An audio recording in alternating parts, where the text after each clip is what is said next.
Good afternoon and welcome to the August 4th workshop on our budget. Marnie, will you call the roll? Councilmember Steve Friedman. Here. Councilmember Deb Gillis. Here. Councilmember Anna Richards. Here.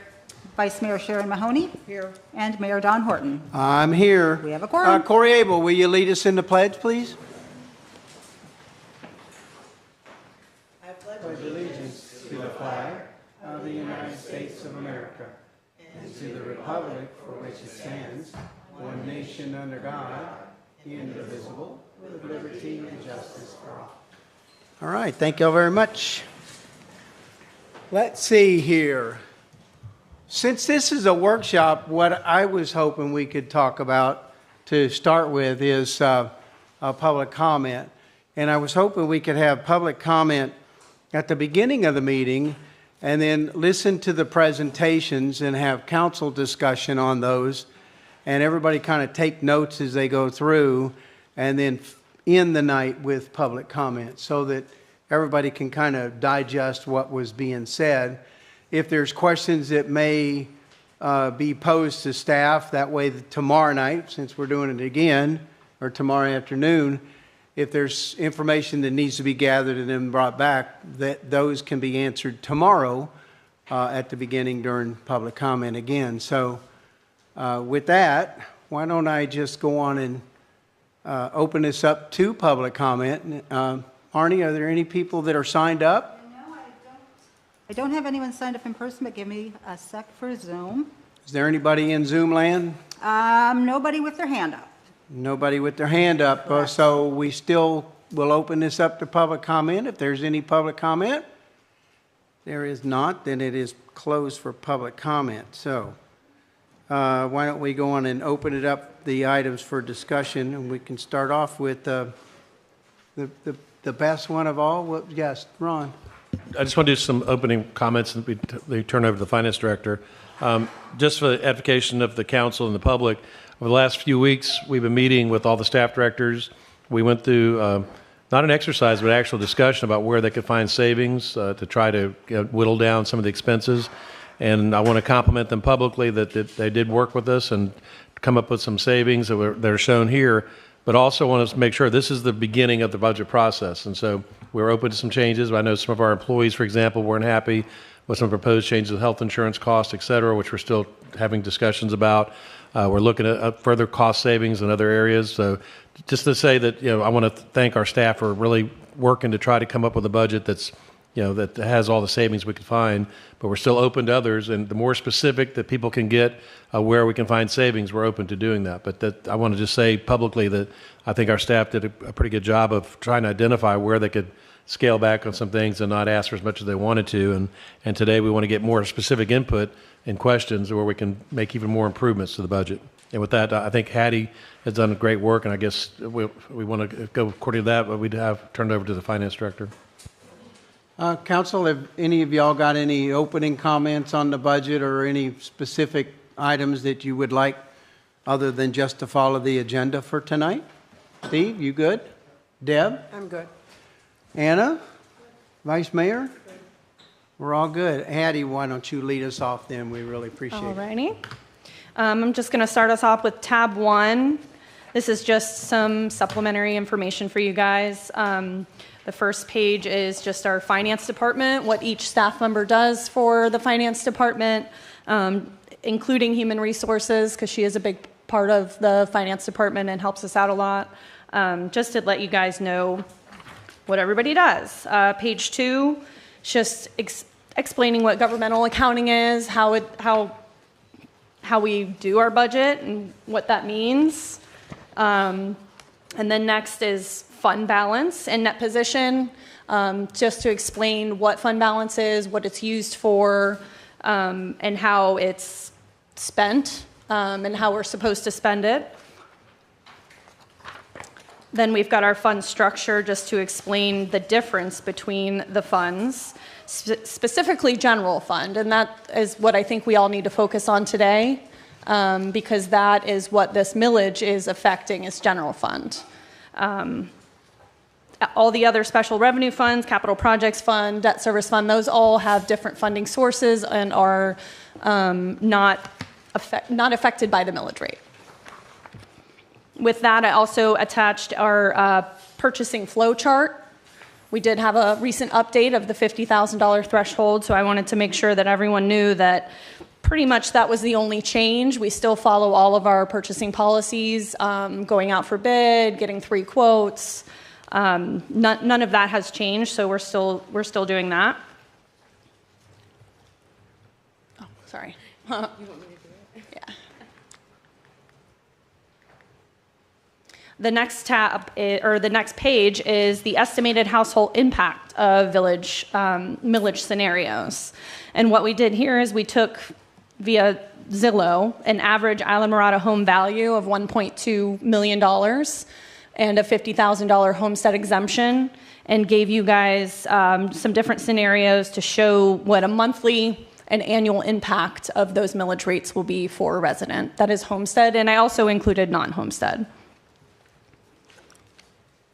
So Hattie, I got a question on that.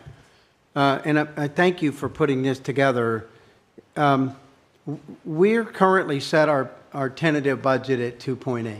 Yes. And as I see that with the average home value in Islamorada, if we stuck with that 2.8, that would only raise the tax of a house that's well over $1 million at 14, not under $15 a month in the Yes. taxes? Yes. Okay, thank you. And then the last page is just your budget comparison. And again, if you'll take a look at the general fund subtotal, we have only increased expenses by 2.7% with the current budget as it sits, which is below CPI, which I think is an important. Staff really did try hard this year to cut and slash wherever they could. We tried to stay as low as possible, and I want to recognize them for that. I think they did a good job on this budget. And with that, if you guys have any questions about tab 1, if not, I'm going to pass you along to Jamie. She's going to go over all the personnel. Council, give any us a questions second. for Hattie? Nope. Nope. Not right now. Okay. Frank's got to switch us over. There you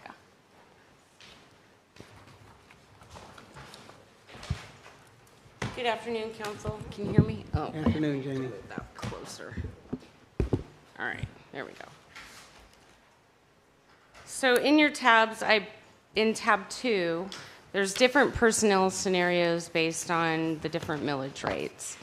There's a total of 4 scenarios that were put together based on the different millage rates, based on a different merit structure, either having a merit or not having a merit. And then the one that I just passed out recently, which is the 1A, that is the difference in keeping the current, you should have it in your book from, keeping the current benefits split for dependent coverage the way we currently have it this year. So those are the differences there. Just wanted to highlight some things. For a 2.8 millage rate, projected put into fund balance would be roughly $388,000 based on the current budget scenario, which is the 2.8. All of the budget information in tab 3 through all the rest of the tabs are based on a personnel scenario. The scenario 1, which is the 3% COLA and up to 3% merit, keeping in mind at a 2.8 millage rate. So just so you know, all the sheets behind following are based on that scenario 1. So is scenario 1 what we had, and 1A is this? Tab 2.1 Okay. is scenario 1. Okay. That's what I consider scenario 1. Okay. Sorry. Tab 2-2 is considered scenario 2. It's just a different millage rate. And you'll see as you flip through those tabs, tab 2-3 and then tab 2-4, those are all the different projected millage rates using all the same budget personnel scenarios. There's 4 scenarios. So I just wanted to point out that the general fund personnel scenario 1 is a $15 million personnel cost, an increase of 5.7% over the last year. We're proposing 2 positions removed from our FTE count from last year. I think it's important for you all to make some kind of decision for us based on the personnel, because really everything kind of trickles down from that. So whether you want just a COLA, no COLA, a merit and a COLA, which I hope you consider. The employees did a phenomenal job with their performance reviews this year. We were tasked by the task force committee, if you all recall, to look at benefits, to also look at implementing some kind of a performance review process. And we did that. So this is a result of that. So I hope you'll consider that going forward.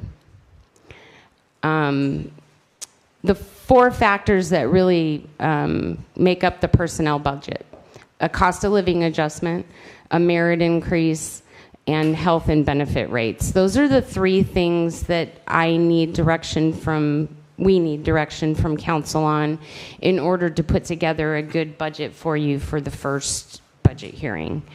And wherever you land in there, we'll go forward and put something together for you.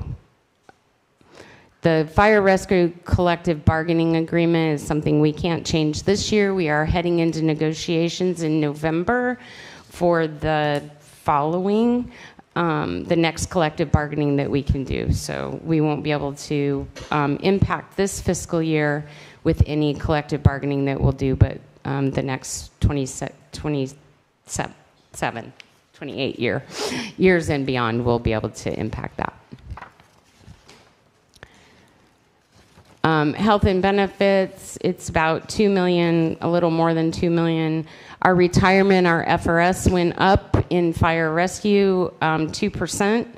That is set by the state. That's not anything that we can adjust. The special risk class went up from 35% employer paid portion of retirement to 37.74. So employer taxes, that's nothing that we can have an impact on. So really the health and benefit question to the council would be, do you want to keep the employee health insurance premiums for dependent coverage the same portion we have this year, or I have proposed some significant changes to that, which doubled basically what everybody's currently paying for dependent coverage. Non-bargaining unit.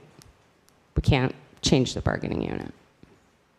So on this slide at the bottom, I have the difference in the employee-only costs portion that the village covers, and then the employee and spouse, family, and children. Deb? Are those figures at the bottom on scenario 1? 1A. 1 or 1A? 1A. Sorry? 1. Just 1? Yeah. Okay.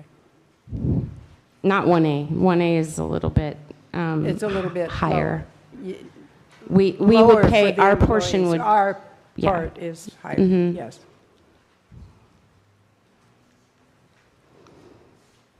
the general fund, this is the distribution based on each of the general fund departments that are paid out of the general fund for personnel. You can see the different scenarios, the resulting surplus to, and again, this is based on the 2.8 millage rate. So there's 4 different scenarios for consideration.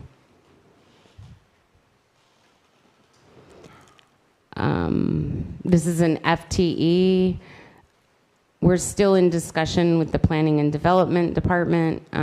We've had a hard time filling the senior position, so we made a collective decision to not fund that. But if we did get, a good candidate that came along, we would need some amendment, a budget amendment or direction. So that unfilled position we're dropping out of Planning. planning? Okay. And then the other position that we're eliminating is the benefit and payroll administrator, which is my assistant. I'll do it. That's all I got to say about that. And then we did have a employee resign in the local law enforcement and administrative employee. So we've combined the administrative role between the fire rescue and law enforcement. So that is resulting in a person going down there too, full-time. So currently, there's 2 folks that work downstairs on the first There floor. was, yeah. Excuse me? There was. Yeah, okay, there Yeah. was. And now Yeah. we're just going to have 1. Correct. And that take care of the policing side and the fire side. Correct. Okay. And then Parks and Rec, for the aquatic center, they've been struggling with the pool hours and staffing. They can make up the difference during the summer when the kids are out, and we have high school employees during that time, but for the rest of the year, it's been difficult for them to cover the pool hours. So they've requested an additional full-time person, and then they would reduce their part-time hours. So I don't want to say it's a wash, it's almost a wash, but it does impact on the benefit side if the person they hire has dependent coverage, not employee only. Now, I think last year we talked about any new hire coming in would have a different scenario than the existing employees. Is that something that's possible or legal, or if the existing employees have dependent coverage, does the new employee have to have the same coverage? Last year, we didn't land on a definitive. I did look into those options. If that is something you would like to consider going forward for any vacancies after October 1st, I would need direction on what you think that would look like. Understood. Okay. I have a question. Deb? So on the pool, you said that they need a full-time and they do away with part-time, but because they were having trouble covering the hours, I didn't think it was, how is the full-time position going to help? It's easier to attract a full-time employee rather than a part-time employee. We have multiple part-time employees. Some of them can only work like 2 hours a week. Yeah. I mean, a full-time employee would be a guaranteed shift coverage. So we're not really reducing the number of part-time employees we have. We're just reducing the hours. So if somebody can't work a minimum of 20 hours a week, we're probably not going to use them. That it's a staffing shift more than I guess my question is more along the lines of, if you weren't able to fill it before, why do you think that making it full-time makes more people out there to fill that position? And I think your answer was that because it is full-time. It's benefits. And we haven't had anybody apply that we could do this before now? Oh, we've been Full-time. trying to keep that full-time pool of employees staffed. When Maria, I don't know if this is a good time for Maria to discuss. I don't know all the ins and outs of how their schedule works. She'd be the best person to answer that question if you wanted her to answer now. I think that it's a workshop. appropriate? I think it's a good idea. Maria, if you Okay. want to. Help me out here, on. Maria. Wait, I know you want to come up anyway, so, I mean, it's Good afternoon. helpful. Thank you for allowing me to come up and talk about our wonderful aquatic facility and staffing. we currently do have a staffing problem. Part-time help is great, but they're not available when you need them.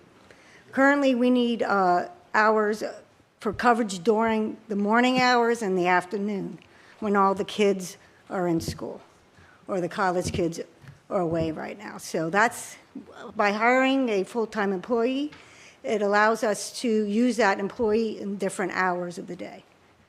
So, and full-time employees, it's, you get the benefits and you get the hours that, your 40 hours a work week. So it's very, let's say, beneficial for employees.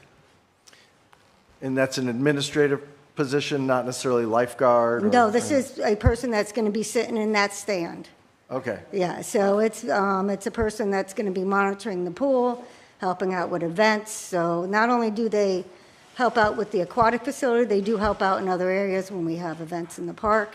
So How many full-time do you have now? we currently have 4. So you would like to move it to 5? Sorry. We like to have 5. You won't have to rely so heavily on part-time. On the or part-time, volunteer correct. or So we will whatever. not have to hire as many part-time employees. So we're taking part-time hours and putting that towards the full-time. Right. And we're talking about a specialized position. It's not Yes. necessarily- yeah. And these lifeguards are trained. They have to go through a class. They're certified.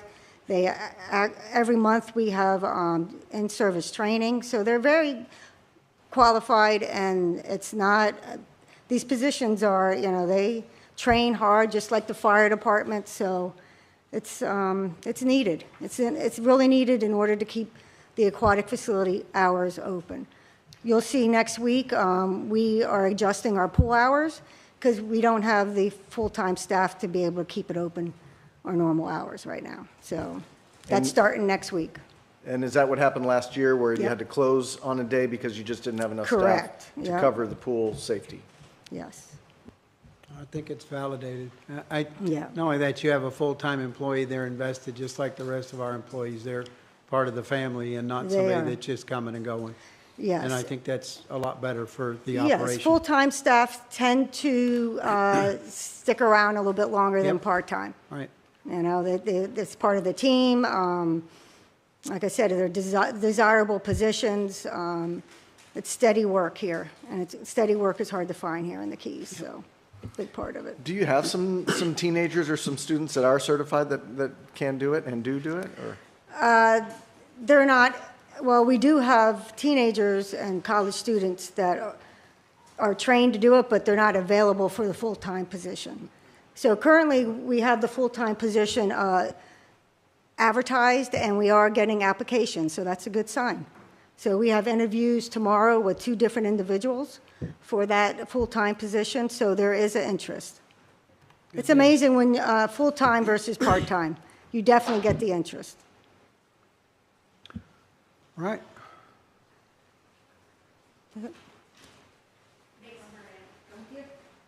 Thank you. This next slide just basically talks about the different millage breakdown proposed rates in each of the scenarios. It's just kind of high level.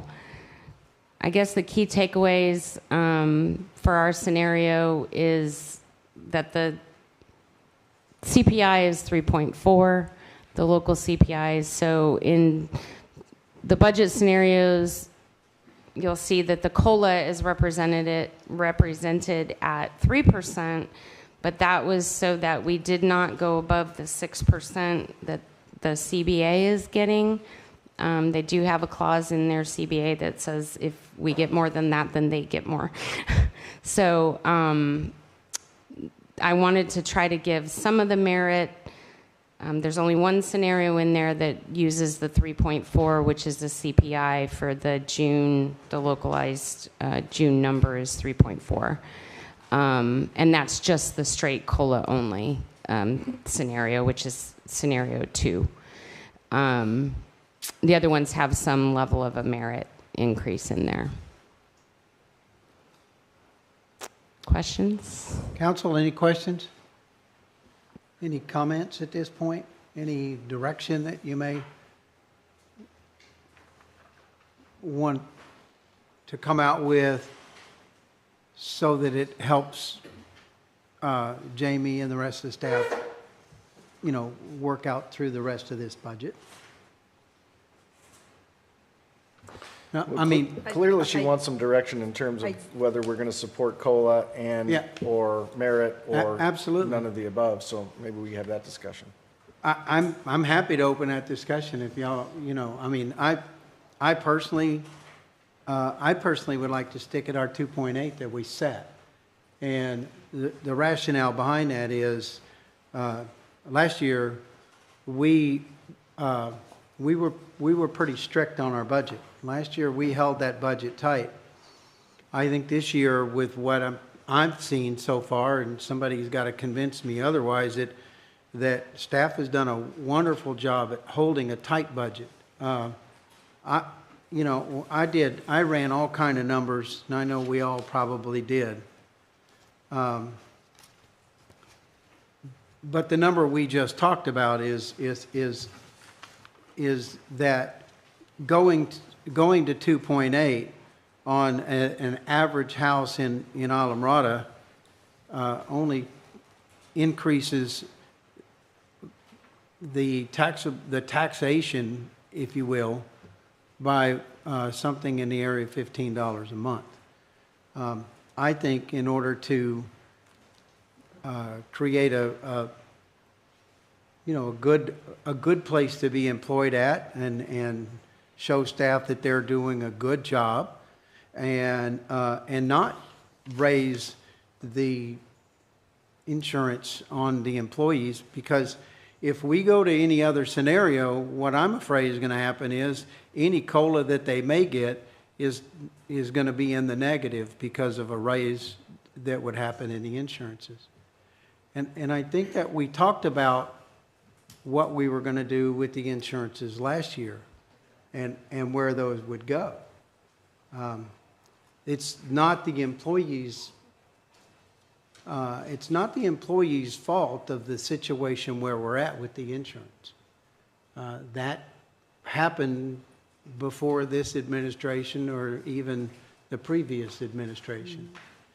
And it's painful and it's catching up.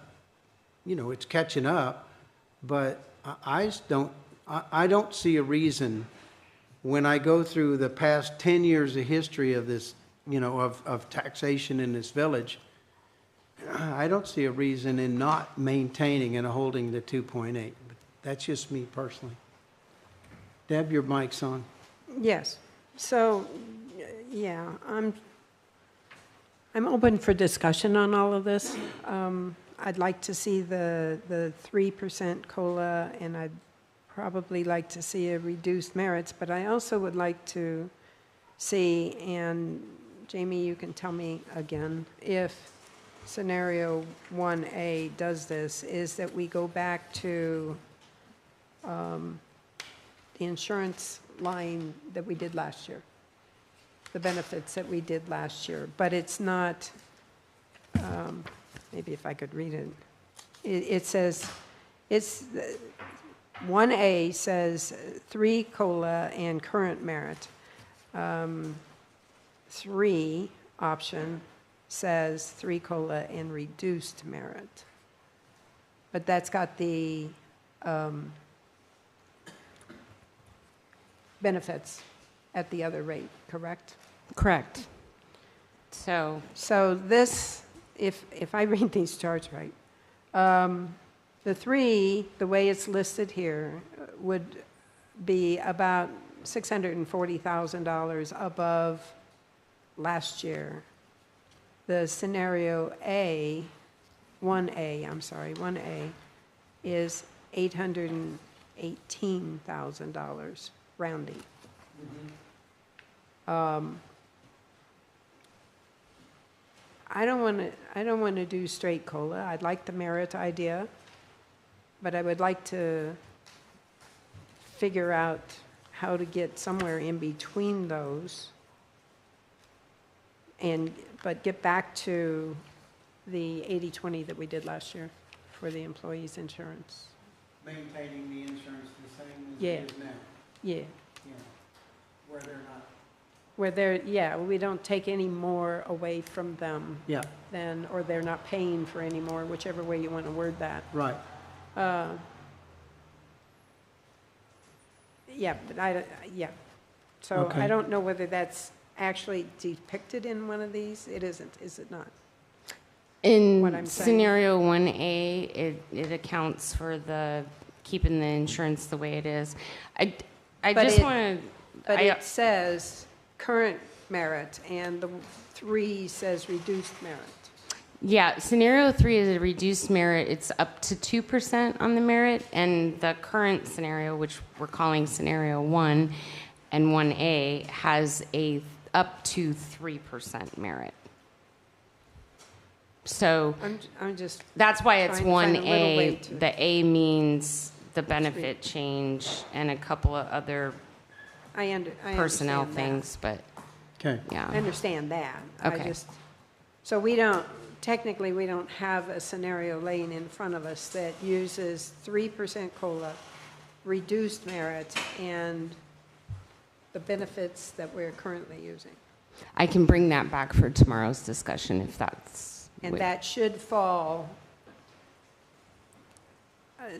just looking at an average here, that should fall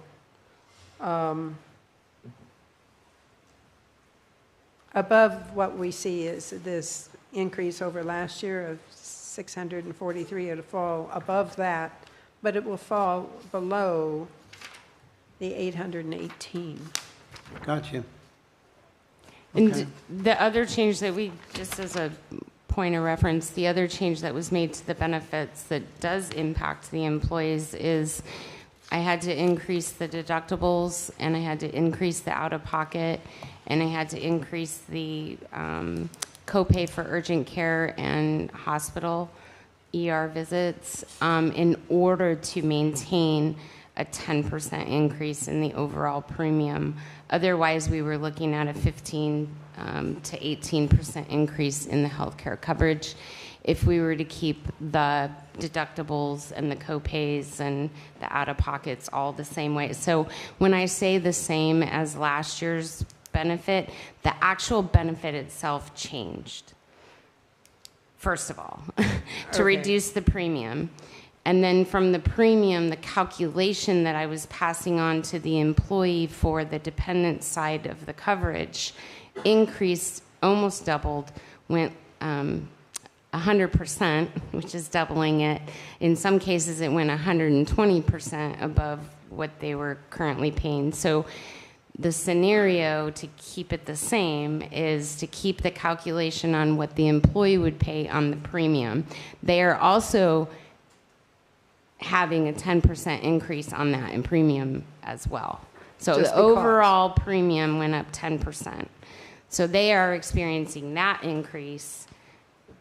And then if you keep the portion of the premium for dependent coverage the way we have it this year, the increase is about $25 to $30 a month versus $140 a month increase. So I have a thought, although 3 people haven't spoke yet.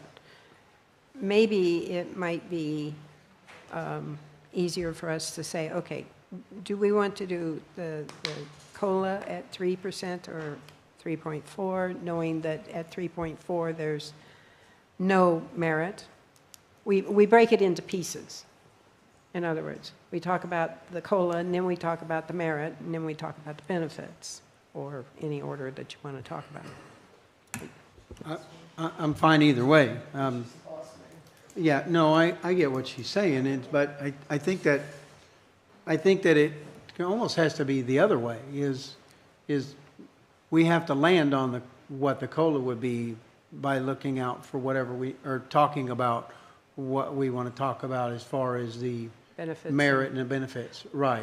Yeah, Because I that don't- takes us back to that. I don't care When about I the order. started hearing that it was the possibility of the employees having to have paid twice, double No, say, on I'm their not cool with insurance that. was just like, that was a non-starter for me. And last year, we didn't give COLAs and merits. Right, true, very true. Right. So I guess that's just really don't what I'm want- saying. I don't think that we need to, I don't think that we should even talk about doing that, this year. That's what. So, Yeah. so I don't, Yep. I don't No. want to interrupt their Well, no, initial let's- talk, so, Yeah. Anna? Go on. Go. okay. Well- What are your thoughts? No, I agree. I don't want them to get hit really hard. I mean, we didn't give them anything last year, and I Right. don't think that that's fair. Yep. I think, I agree, though, that I think that we need to work backwards on this. I on- didn't mean a particular order, I just. Right, but the no, three but I pieces. agree with the fact that we need to start here to see how that's going to affect them before we go to COLA, before we go to merit, Yep. because, I don't want them, they got hit hard last year, and I don't want to do that again. Awesome. But I think that we can make up some room too, once we start going through everything else, Okay. so. Vice Mayor? I think John Quick is the only person who was on this council with me when we had talked about what Ted Yates did to bring in the dependents coverage. And last year, I brought up, can we grandfather in the employees we have? And then new employees, we have the ability to change this percentage. We that all the had that depend- discussion, yeah. but Yeah, but we nothing did. happened, is my point. That was We what had the discussed. discussion, Yes. but what happened to it? I don't know. Okay, so I guess I'm looking Well, at you. I think maybe we just didn't give clear direction last year, Okay, where so we need to let's- give that clear I think direction. we need this to, year. that's something that needs to be addressed, that we've created this vacuum because of what happened in the past, and we have it now. I don't want to punish the employees we have now. Minimal. But we can certainly change the dynamic for new hires. 100%. And since we didn't do it last year, I know we had a bunch of people jump on to the dependent thing, almost 45 more people. It was 3 last year, and now it's 48, No, that was, correct? no, that was, No. the- What that was was, that? that was 3 years ago Okay. that happened. That, Okay, we weren't, so then, not all of us were sitting on the council when that jump happened. so I'd like to look into making something for the future where new hires have a different than what we have now, sort of grandfathering in the people that we have. I thought that already happened. No, I did too, did and too. apparently it Yeah. didn't. Can I ask what kind of turnover rate we have? About how many people did we lose this last year? That this would have, how many new hires, I guess, is it? I don't know. which way We to have word like that. less than a 2% turnover rate, so, I mean, we've had, So we're talking 2 or 3 people. Parks has the most turnover because we do hire people and then they realize they don't like it and then It's too hot. It's hot, Too it's hot. hot work. they work. Well, that's Maria being the slave driver that she is. What I meant to say was they work really hard at the park. They do. Annie, get rid of that whip, will you? You know, we never did finalize personnel last year. Okay, And- we'll do that this year. Yeah, We'll make so sure that give happens. me clear direction and I will follow your direction. And for any new hires, we can have a different benefit package. I will need to ask Cigna how it will impact our collective rate because it might. So I don't think it'll change the full-time rate, but I'll talk to them. I'll talk to our broker about how that'll impact it, or if it will impact. But we can do that. Certainly, if that is your direction, I can implement that direction. Okay. I don't Anything have, else, Vice Mayor? No? Not now? You gonna beat up on them later? Okay. Steve, please. I'm perfectly happy to entertain that. And Sharon, I recall talking about this before, and my hesitancy on this is I feel like it creates like a tier system within the employees in terms of a grandfathered in employee that's getting certain benefits and then a newer employee that isn't getting as good of a benefit. So my hesitation is only, in terms of not creating any sort of animosity amongst colleagues and that sort of thing. That's just where I come in, but I'm perfectly happy to see what you come up with. Okay. Yeah, I think that's important too, but I remember way back when I started working for the county was at that point was self-insured, and they actually self-funded themselves for the retirement plan, 100% retirement. Shortly, they saw how that was catching up to them, like this insurance is catching up to us, and they had to do a pretty dynamic shift to stop that from happening.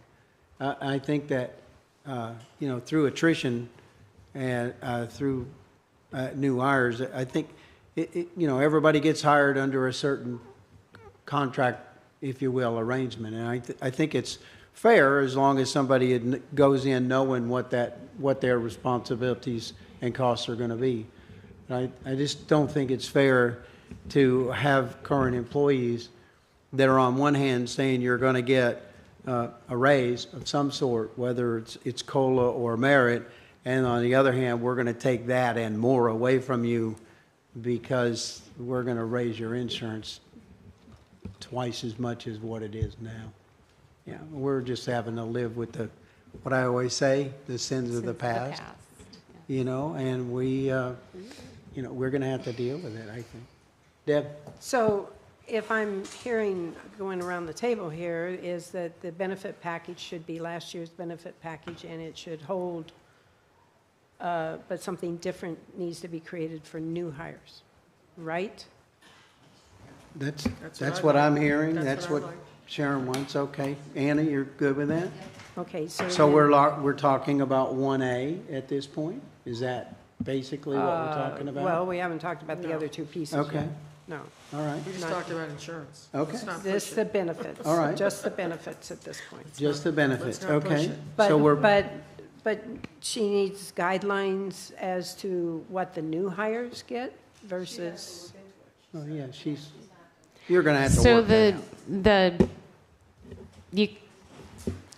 the true 80-20 split, which was the number, that could be the number for the employees going forward on dependent coverage. Or you can tell me we're not going to pay for any dependent coverage. That's what I need. Do you want a 70-30 split? Can you shop Do you it wanna- around? Can Yeah, you- I was gonna can- say, can you come back with different? I can't have a different plan. We're locked into Cigna. The plan itself is not the issue. The portion that we pay is the issue. Our broker did look, and we were not touchable by anybody else because of our claims over the last 4 years. So we're with Cigna. I've done the best that I can on the plan. It is the portion of the premium that is the issue. So And I want, in all fairness to you, I want that to be explained, okay? Because I brought that up last year, and I've brought that up a couple of times through the year. And it comes and goes, and the temperature rises and the temperature falls. And it's by no means your fault for the situation that we're in. But there's a thing called a no-shop clause that a previous HR director got us in the middle of. It's another one of those sins of the past, that we have a clause in our contract with our current broker that we're still under until when? Well, I mean, that happens every year Yeah. because there is a period of time when we can go out to look. But what happens in this no-shop clause, if we do go out and we shop, and nobody is willing to meet what we currently have now, Or pick us then up. we all of a sudden get a huge raise in the cost of our insurance. Or the potential of no coverage. Right, or no coverage at all. So we're kind of in a safe zone. And it took me several discussions with Jamie to finally understand that. And I appreciate those discussions. And so it's not something that Jamie has created by any means. It's something that's inherited, unfortunately. And it's been compounded over the years by our claims. Yes, it is. Because of the type of plan that Well, we're in. as far as the claims, and some of the claims really, I guess, probably for other reasons can't be discussed, but there has been some fairly large claims in there were health claims by employees that had some pretty bad health issues. So can we do this? Can you at least do some options for, I don't want to change the employee. I'm looking for the new employees to change not their benefits, but the dependents' benefits. You know what I mean? Maybe they pay in a little more, the new hires, for their families. The Yeah, premium. that's what I'm looking for. I'm not going to try to change anything for the employees we have and what they already have, but I think, and again, I know you don't think it's fair, but we're never going to balance this out if we don't start setting some guidelines. We're going to start sinking deeper and deeper into this. Healthcare costs are not going to go down. I mean, they're going to go up. So I think we do need to look at options for future and hires and their dependents. If they have to pay more to have their family covered, then that's their decision. I mean, that's a family decision. So. Right, so currently we're at 20%, right? It's a 80-20. it's a 80-20 split. And the employee is paying 20 So of the dependent she needs coverage. some guidelines. But she needs to do her homework first. She can't pull it out I'll- of thin I'll- air, can yeah. you? Yeah, She's she'll gonna come have back. to- I mean, Yeah, she she's can't gonna have to shop it out. pull it out of thin air. Well, if you tell me I'm I not- want a 70-30 split, or I want a 60-40 That's what I thought split, you were or looking for. 50-50, or Yeah. 0. I think you should come back with 70-30, 60-40, and 50-50. Yeah. And let us know Give what us some those- options. Let Those us know what that impact is. Okay. I Are think the that's three. important. And I can have that for tomorrow. Okay. Okay, so we've settled the insurance thing, right? Yes. We're not going up on any of the Current people's employees, insurance. current. Right, Okay, Correct. all right, good deal. I like that. no more than what, What just the what plan, automatically what happens anyway, automatically right, yeah. happens, Yeah. right, right. Same Right. split on the premium. Same split that we were doing, right, Okay, okay. So then the next piece, you want to do the next piece is Merit. merit and COLA, Yeah. right? I think the merit, you should discuss the merit first. It's up to 3% on one scenario, or up to 2%, or you could go 1.6% if you used a COLA of 3.4. However we do it, it's Yeah. 6%. Okay. Vice Mayor. So can you, just so we're all on the same page, give me the definition of what you consider reduced merit, what a merit is, and who makes the decision, who gets a merit? Can Okay. you? Yes, I absolutely can. Like I said, the Thank supervisors and above did a great job working with their employees to create a performance guidelines or performance standards for a 6-month period. We did a 6-month period because that's what we had we started December 1st and went through May, so that we would have some idea of where the merit would land in terms of the scores for these budget workshops. Just grab my piece of paper. The reduced merit is a merit pool of up to 2%. So an employee that is super highly performing, below their market, there's a lot of factors that are looked at by our system, and the system does the calculation. So you can have a super high performing employee, and by the way, the average score for employees that were participated in the process was 3.72 for the average score. So out of 5. Okay, so that was the average score on all the questions or all the criteria that employees were evaluated on. We take the compa ratio, it's HR geek speak, that basically is the median or the market value for the positions. Remember when we did the compensation study, we had a consultant go out and grab that information for us. We put together a pay grade or a salary structure, and in that structure, there is a market value or the mid-range value. That mid-range value is what we call the compa or the market, and then where the employee falls in position or relation to that market value. So they're at 80% of the market value, they're at 90%, they're at 100%, which is right in the middle of the market or at market, or they're above market, 110, 115, 120, whatever that number is. The performance rating takes into account their time in position, so how long they've been in that particular position. So for example, somebody that was recently promoted into a different position or moved into a different position or hired into a position will have a certain number of years in that position. The compa ratio looks at time in the position, where they are in their current salary is in relation to the market or the compa, and then what the merit pool is. So if it's 2% and they had a super stellar performance review, but they're above the market, they're not going to get the full 2% based on the calculation. They're going to try to, what we're trying to do is keep people around that compa ratio where they should be. Somebody that's been in the position for 28 years is obviously going to be above the compa ratio. They may get a reduced amount because they're being paid higher than the market already, currently. That's how merit works. That's how a salary structure or a merit works. How often would the merit evaluation take place?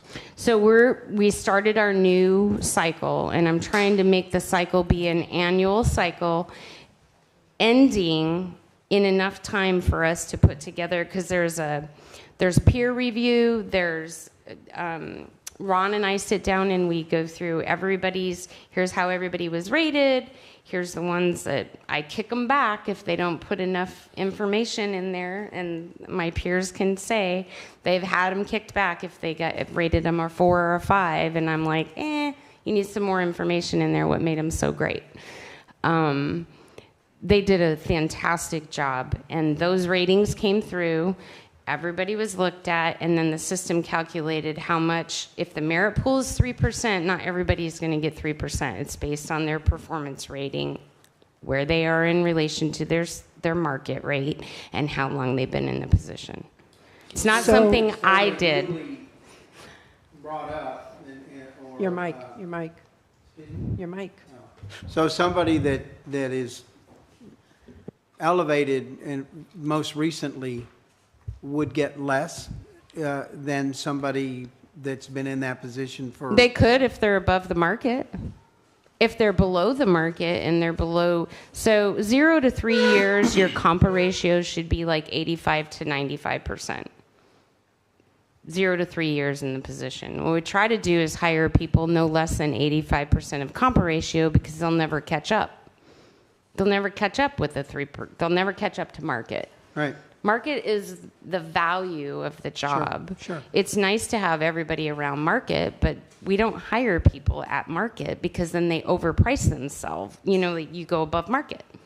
If you stay in the same position for 20 years, you've exceeded the market just by virtue of getting a COLA every year. Mm-hmm. HR geek speak. I don't know if I answered your question. Sharon, I don't know if I answered your question. But then, Are you lost? Okay, so No, I sorry. get it. I get completely. but we also have some employees that have been here for 20 plus years, that there's been years where there's been no raises, and there's been Yes. other things that have happened, and they are well below market. Yes. And those are the people that should get caught up, because if that person left today, we can't hire that person if the year 2000 is what Yes. they're making now. We Yep. need to hire them at current rate. Yes. So those are the people that They'll get the higher percent. are getting hurt. And that was what the salary study showed, was that we are below, on average, below the market, a significant amount in some positions. In other positions, There no. goes rocks all over my truck. I knew that was going to happen. Okay. Life flight coming in. Trauma Star's here. Yeah. Deb, you had something? So in simple terms, if I understand it, that we have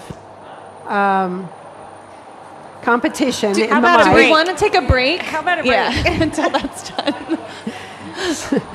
So merit would be 3%, Up to. up to 3%. Limited merit is up to 2%. And then if we wanted, we could actually do a 1.6 depending on the COLA. Right. But we could do less or we could do no merit. So those are our 4 choices. Well, actually, we could probably 5. do something in between Yeah. too, but 5, 6. those are the 4 choices today. Whether we want to do the highest amount of merit raises for time on the job, good performance, all the factors that she just talked about would be the 3%. The average would be more like the 2%. The average. Right, but I just don't agree with COLA raises being a COLA raise across the board. Well, Because it doesn't elevate the lower paid employee near as much as it does the upper paid employee. You just did 3 across the board. well, we can, when we get to COLA, we can do that. These are right. merit. Yeah, These are your performance. Did you do your job plus? right. I would suggest 2, just because we need to watch where we're going here. I would suggest merits of 2. We've left the insurance alone. Yep. We give them a merit raise up to 2%. That's just my thought.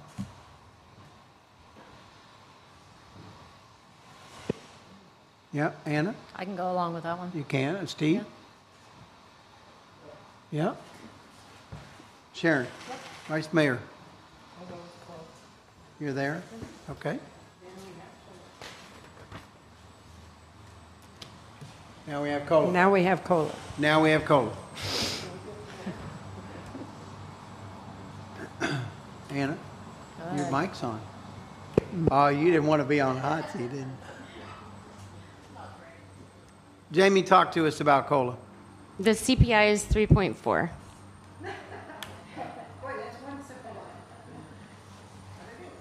So anything less than that is less than COLA. The true COLA. The true COLA. And in relationship to what you were saying, the COLA just gives a flat % raise across the board, to the little guy, to the big guy, salary-wise. It's just a flat %. But if you're looking annual, yeah. A modified COLA. A modified COLA Well, is what I presented in each of the scenarios, except the 1A. one that's COLA Well, only. 3.4 is full COLA. Yeah. 3 is the modified, I guess, is what you want to call it.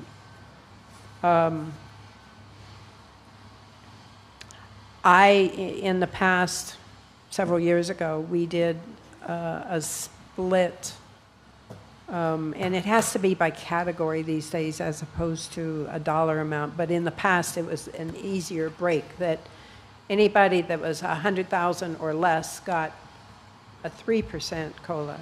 Anybody that was above that got a 2% COLA, or something along those lines. You remember that? Yeah. And trying to help equalize that low-paying individual without punishing the upper people too. Now, I spoke to Jamie about this. The categories overlap, so you can pick a category, but you can't. It's harder to pick the dollar amount, like I just said, as we did. Like, In the past, we used salaried people. Those that are, And there was a definite break at $100,000 or $110,000 between the salaried people and the hourly people. Now there's some overlap in that. So instead of picking a dollar amount, you have to be more specific. like if can you help were to out say all supervisory or management positions would receive X you go. increase. It's a little less discriminatory, I would say, but like, if you wanted to do that. Steve? I got nothing right now. That's the safe bet.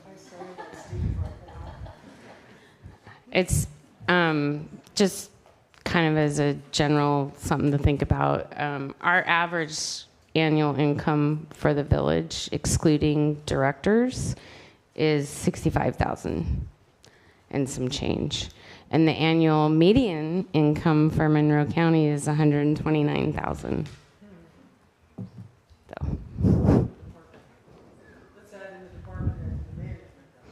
That would take it, well, if you take out the village manager, it would take it up to about 85,000.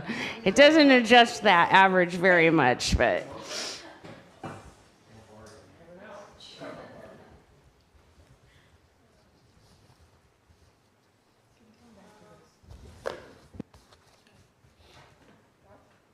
Jamie, you're the HR director. What is your recommendation?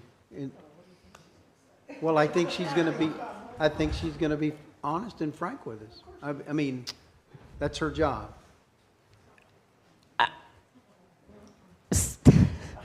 God. I think it really depends on the millage rate that you want. I mean, I can work a personnel scenario into any of those millage rates you want. Well, Okay, explain that. I've already said that I fall on the sword for 2.8. I'm fine with that. I don't have a problem paying $16 a month or whatever that number is more. It's just that's not going to break the bank, and I just can't imagine anybody in this town thinking that $16 a month or $20 a month is going to break the bank. It's the cost of not even the cost of a dinner out. Yeah. Per person. Explain how that affects what we're talking. Well, I gave the different scenarios, so I think. Yeah, but this isn't. Are you saying because there's more COLA at 3%, there would be more COLA available to spend? Or no. How does it actually affect? It only affects fund balance. Yeah. That's what we're affecting with the change. Yeah. Yep. We're not affecting the millage rate itself. Doesn't. This is kind of a stationary expense. Bottom line. Kind yes. of a stationary expense. Yes. So it does. It does relate to millage, but it doesn't. We have to decide how much we want to spend, and that may guide us to what millage we want. What do we want to do for our employees? But it also affects what happens in our fund balance as well. Well, yes, and I'm big on fund balance, so. Right. And being in the red or being in the black this year, Sure. which last year was painful. So, well, personally, I'd like to do some kind of split. And whatever that works out in, like I said, in the past, we used the dollar amount, but that doesn't work these days so well. So I do a 2% and a 3% split, but I need those definitions from you, I think. You asked me my opinion, unfortunately. There are some people in those higher positions that are below the market. So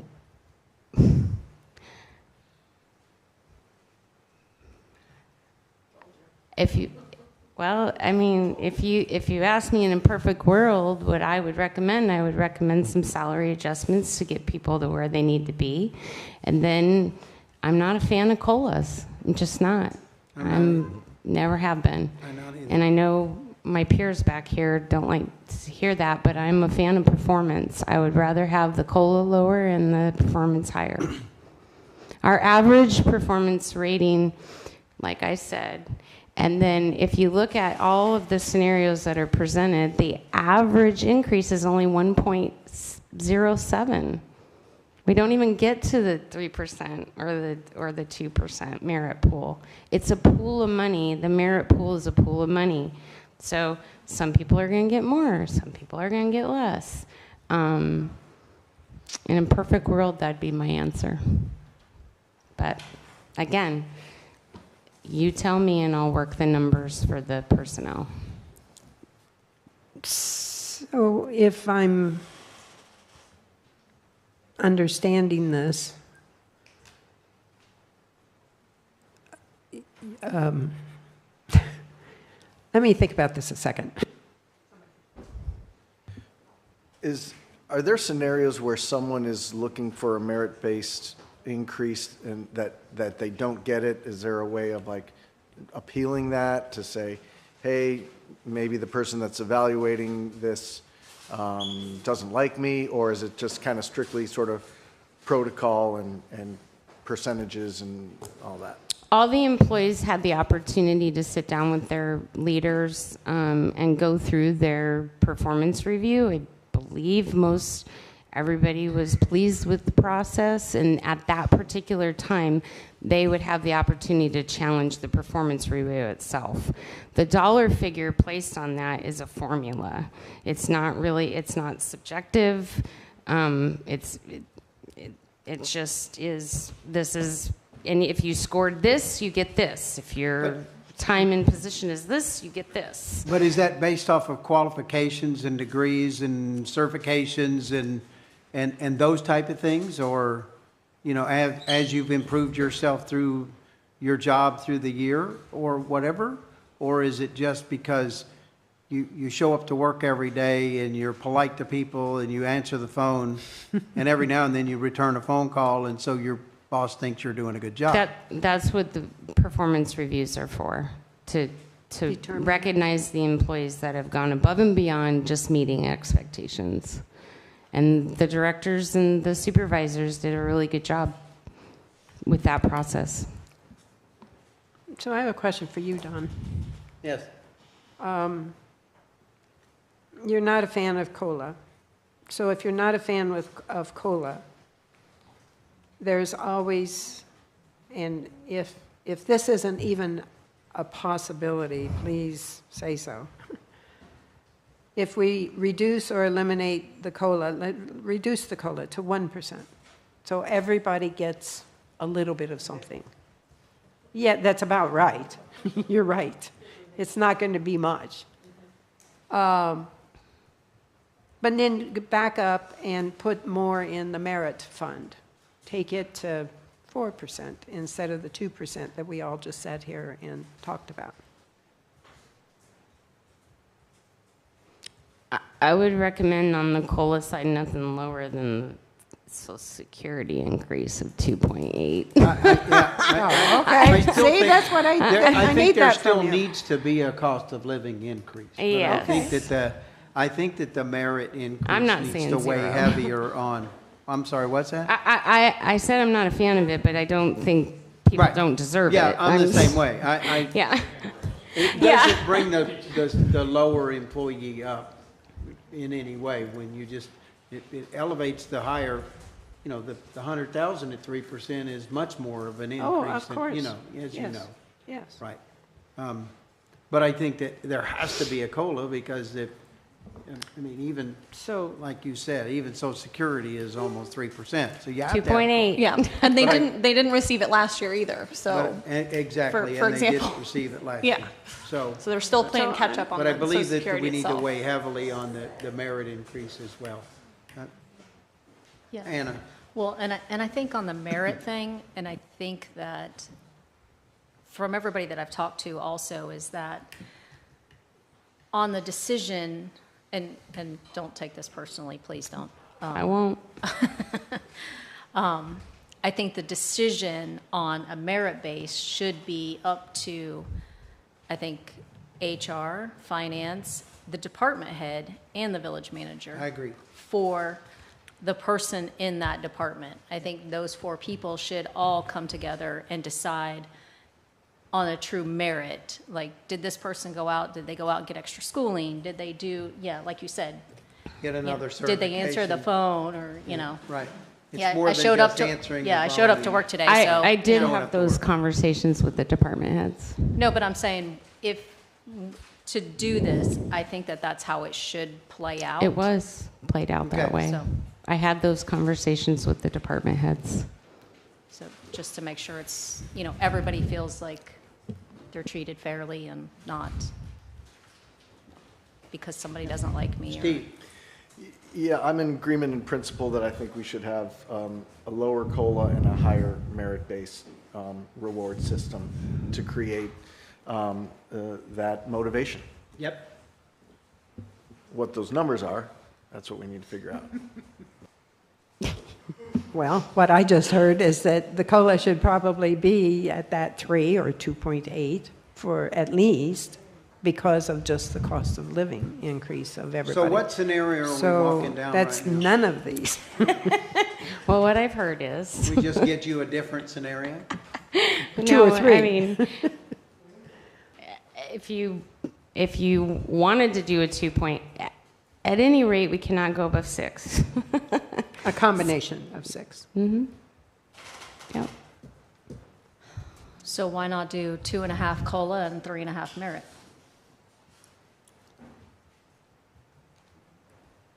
Those are none of the numbers you came up with, and you're going It's to have to okay. rewrite all that. It's okay. I can plug them in super quick. 2.5 is below Social Security increases, but I'm just reiterating what we've said. Last year, they got 0. They got so 0, I know. Just an idea. I don't have a problem with that. What do you like? Vice Mayor? You're stumped. Where are you stumped? Help me. Well, we should bring them up. We should bring them up to at least a 2.8, and so to make the merit, 3.2? yeah. Divided by 4. I don't care. 2.8, 3.2?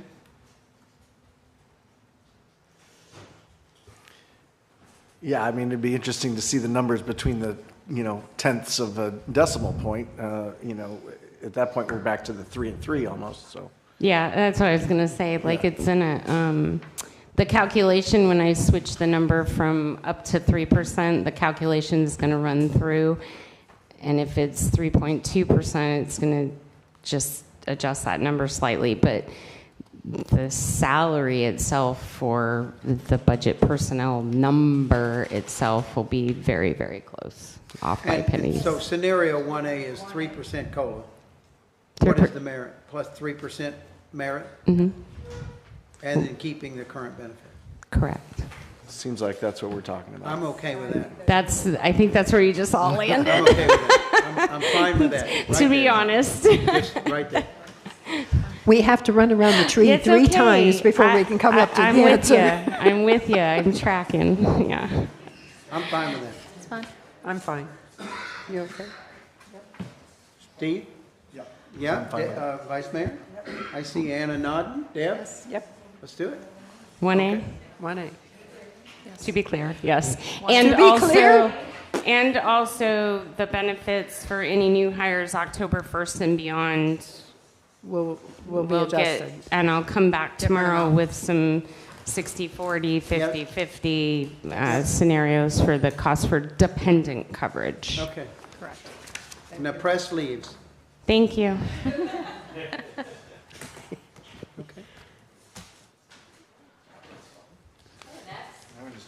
Let's Okay. Can we take a, let's move on. Let's go. What's next? Patty, move us on. Frank is switching over the PowerPoint real quick.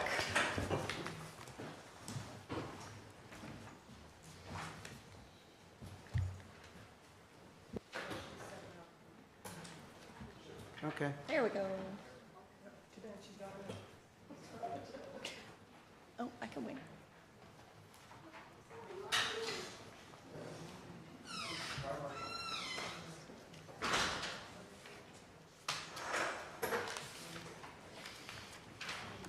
All right, the tab 3, page 1 is your projection for what we're expecting to spend and potentially add to fund balance this year. Even though we budgeted in deficit, it looks like we might be adding to fund balance. Everyone's kind of tightened their belt, and we've continued even before the budget workshops to minimize spending. So that's potentially adding around $600,000 to fund balance for this fiscal year. The next pages are the scenarios that we provided, the first one being 2.8. And these, as Jamie said, what is tied to this via personnel is a 3 and 3. So if we do adjust that at all, which it doesn't sound like we are, this is going to be pretty accurate as far as that goes. So at 2.8, we would potentially be adding to fund balance at $382,000. I'm sorry, Hattie, where are we? I'm on general fund. Tab 3, page 3. Oh, Sorry, 3. I'm not keeping up. 3-3 and 3-4. And on 3-4, you'll see where the fund balance comes up to 382,712. All right. And then the next scenario we have is 2.7481, which was a break-even amount. We've already started to make some adjustments, finding different things, so that this might change a little bit. It's actually a little bit lower, I believe. And I will bring all that stuff back tomorrow as we make adjustments.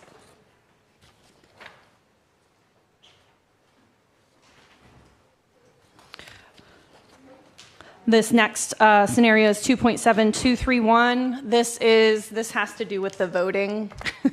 So if you guys wouldn't agree, this is the maximum amount that would be to majority vote. Correct? The 2.7231 is just below this. So it would be a majority vote for this one. Nope, 2/3. Super majority. And that would actually eat into fund balance $183,000. Okay. On page 311, why did the Monroe County business tax distribution number go down so much? 14,000. Am I way ahead? Okay, I'm sorry. I'm sorry. Well, sure I do. Oh, yeah, I folded all those. Those are, to me, those are out. I don't even want to see them. Okay, so on to revenues. That, I would have to look into how they calculate that. That's just something that they provide. She wants to go back. You can go back. Yeah. Go back. Go back. 3.7, or page 3-7 that you were explaining about. So that would be super majority vote. So that's 4 out of 5 for that. And John, Yes. do you want to explain why? Because of the, Yeah, there was a change in how the rollback rate was calculated this year as part of the special session when that also brought us the property tax amendment that's being put on the ballot. The legislature passed a new law calculating how the rollback rate or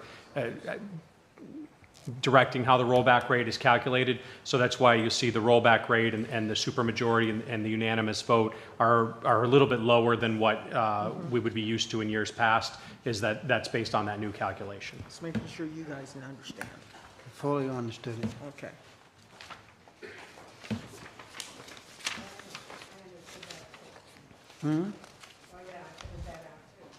Yeah. Okay. The final scenario is at 2.65, which is what our current millage is. And you'll see on tab 310, that would eat into fund balance at $722,000 at our current budget. Under.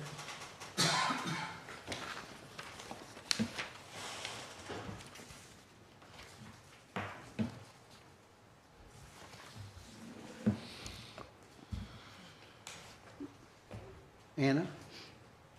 Oh, I thought you had something. Oh, you just like the Just fancy letting you word. look for a minute before we move on to revenues. Okay.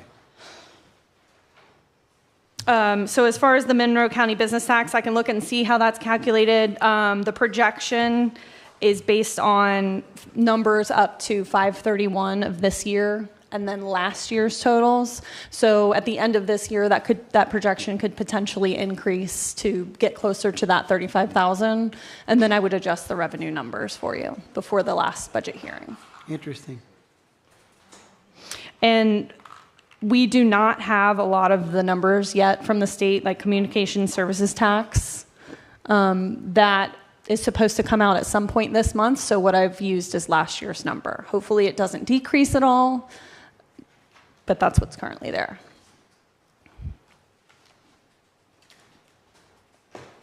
And then outside of that, after some of our council briefings, I have increased some of these revenue numbers, like Parks and Rec. I increased by 20% because they did increase their fees.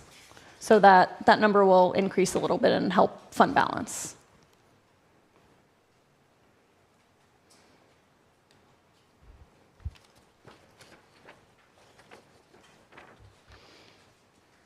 Any questions on revenues? I just wanted to know why the half-cent sales tax projection was so much lower and why that business tax distribution was so much lower. That seems like that should be something that's fairly constant.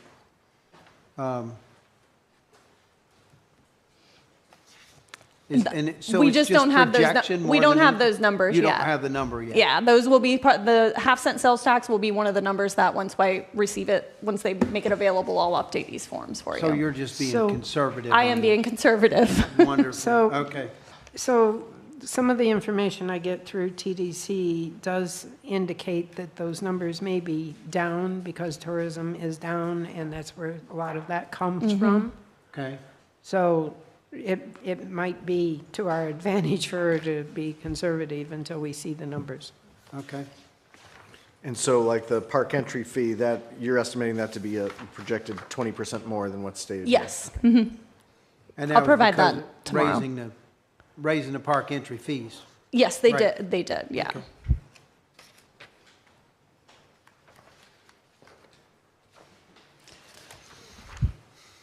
All right, and then the first department would be the council budget.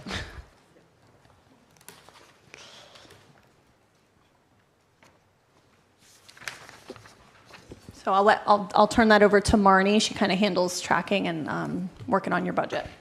Okay, so there have not been a significant amount of changes in the council budget from last year. There's no change in the salaries. The professional services, those are all basically the same. We did add a $5,000 line item to municipal election.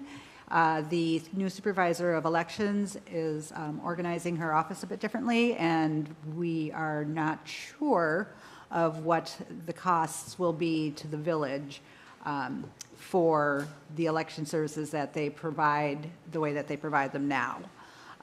In years where it's potentially having a election, a special election, just us without taking along with the county, we will be paying all the costs for that, and we have projections of that being around $35,000 per election. But that is not going to come into play this upcoming year. It's going to affect the November election only, so that we have $5,000 budgeted for that. Didn't make any changes really to the travel, advertising. You'll see the usual stuff under there, holiday lights, Rotary fireworks, that kind of good stuff.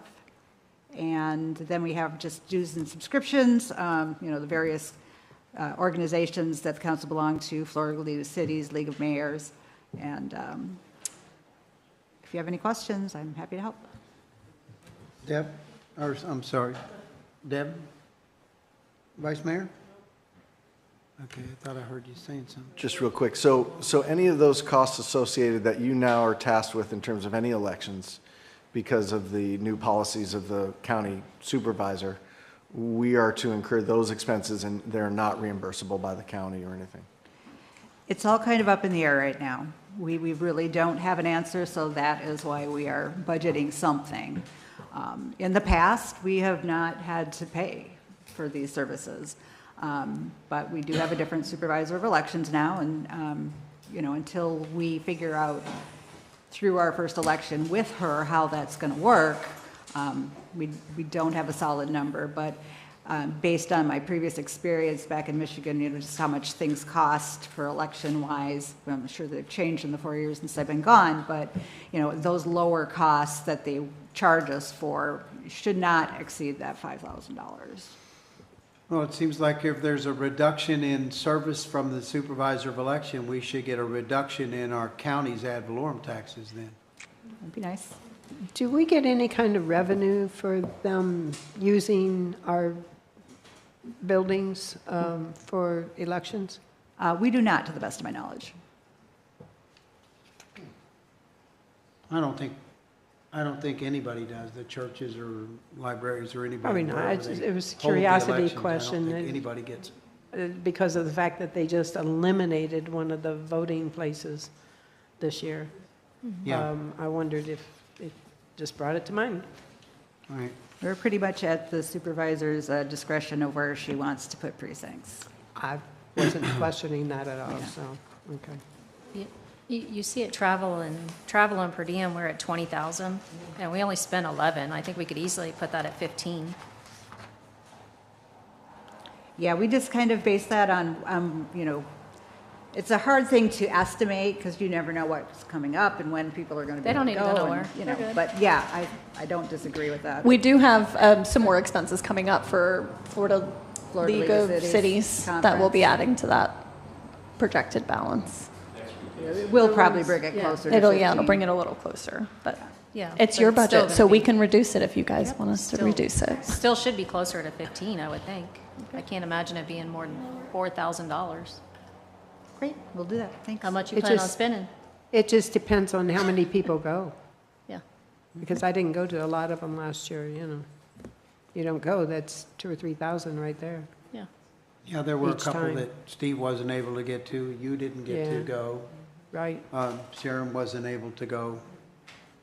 That may be, may be different this year.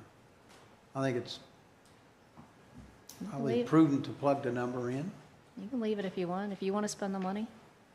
We're not obligated to spend it just because it's fair. That's right, it's not, Hey, I'm trying to cut where we can cut. I'd rather give them a raise and take less from us than,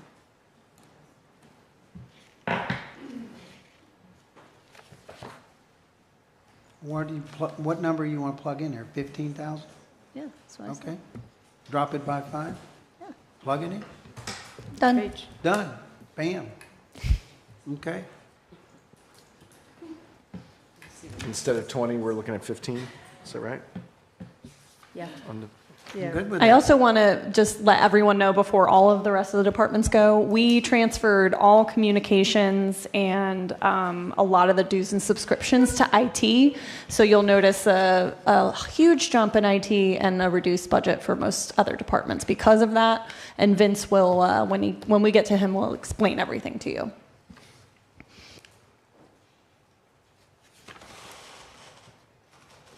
All right, Next. Next, next. John. That's me. You'll see the legal's proposing to keep the budget flat. We're projected to come in well under the current budget. Current budget is at $702,500, projected to come in at $557 and change. So we're projecting to keep the budget flat. You'll see the communications that Hattie just mentioned are being taken out of that, and it's being shifted over to IT. But in terms of our budget, if you were to add it back in, it would still be a flat budget for legal. I would like to talk to you guys about a potential hourly rate change. We have not gotten an increase in almost 20 years. And I mean, obviously, some of those were rates when we were doing outside work, and we came back in, and we haven't been subject to the COLA adjustments that everyone else has been. So when the village is making COLA adjustments, it's applied to everyone other than legal. And so I was hoping we could maybe I was hoping that we could get an adjustment. I looked around to see what kind of the market rate was. Key West is paying $4.95 an hour. You guys are paying $2.50 an hour. I also looked to see, what a $700,000 budget would equate to for an in-house with the assistance of some AI assistance, because I'm decent at math, but I'm not that good at math. That equated to roughly an in-house salary of about $150,000 to $180,000 for an in-house attorney, plus obviously you'd have support staff, and then you'd have outside specialties. The going rate for in-house counsel in Monroe County is over 200, so that would still be, even at the current budgeted amount, would still be under what the going rate for an in-house attorney would be by quite some bit. So I was hoping to get that. The Isla Mirada is, if it's not the lowest rate in our firm, it's one of the lowest. I believe it is the lowest, because we do have a mandatory minimum rate that we now charge when coming in, and we are well below what our mandatory minimum is. So I'm hoping to get some sort of an adjustment so I can go back to my bosses and let them know that. And that you're under contractually how much you're charging an hour. Yes, yeah, and so we work as much or as little as you guys want. It's that's why I say it doesn't really necessarily impact the budget. It's just the hourly rate for the amount that the work. But yeah, it's a contract with the council. Is there a proposal that you've come up with in the increase in the hourly rate, or are we just supposed to come up with a number? No, I mean, Throw one out there. Let's see if I'll tell you what my firm's minimum rate is, and it's $325 is my firm's minimum rate, which I do recognize is a big jump from where we're at. So I was hoping to get to $275, and then we could talk about COLA rates going forward. But that was what I was hoping, because I thought that was more realistic for you all of a jump to get to there. 275. Yeah. Council? I'm fine with that. Okay. Steve? Can you find an attorney for $275 an hour anywhere? His dad. Other than your dad. No family rates. Just one that doesn't want to work that hard. Yeah, right. Exactly. I think it's extremely fair for legal services. I don't know that anybody can. Yeah, it's a bargain at half the price. Yeah, and as a reminder, like what we went through last year, you're getting my partners who charge $700 to $800 an hour for that rate. So when we have appeals, or if you have ethics issues, you're getting them for that rate. So it's yeah. Okay. So Yeah, it's for it's the everybody. It's a whole blended place. rate for everybody. Yeah. I'm good there. All Okay. right, I appreciate it. What I'll probably do in April, if you don't mind, because since we have a contract, Ron would need authorization to change that. Yeah. I'd ask, come April, I'll remind you guys, just a motion, and then authorizing Ron to make that change. Okay. Thank All right. you. That would be when? It would be effective October 1, but I would, this way it would be ready. I would just ask for the motion at our August meeting, but it wouldn't be effective until October 1 for the next budget cycle. I thought you said April. Did I say April? you said Yes. That's Thank why, you. Yes, that's thank you why we're for- confused. Thank you for correcting me. Very good. Next.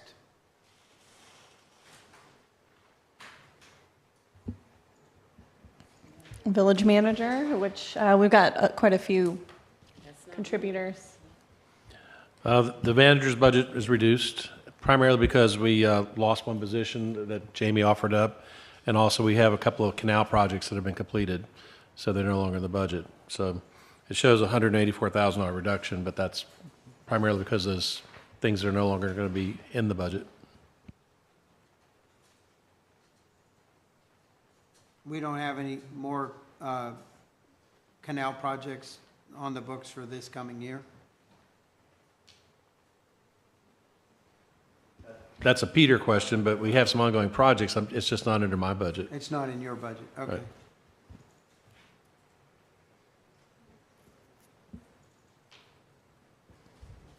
There's a lot more canals out there, Pete. Oh.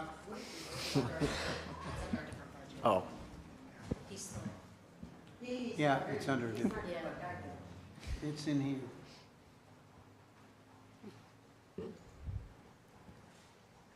Any questions on that? What's On the village overtime? manager? Yeah, what's overtime? What is overtime? Where is the overtime? Third line. Yeah. It's down 15. Why do we have it at all? Is it in salary? We have under the village manager, we have one non-exempt employee.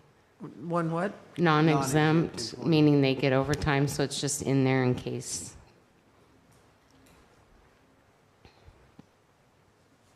There's one employee that he has in his budget. Okay? But that's down, so everything, actually, everything on his budget is down by a total of over 14%. We like to see budgets down. Next. Next up is the clerk. I would say that we have not had a whole lot of changes since last year. We don't have any capital expenses because we're so small, it's just the two of us who don't have any projects, any vehicles, anything like that.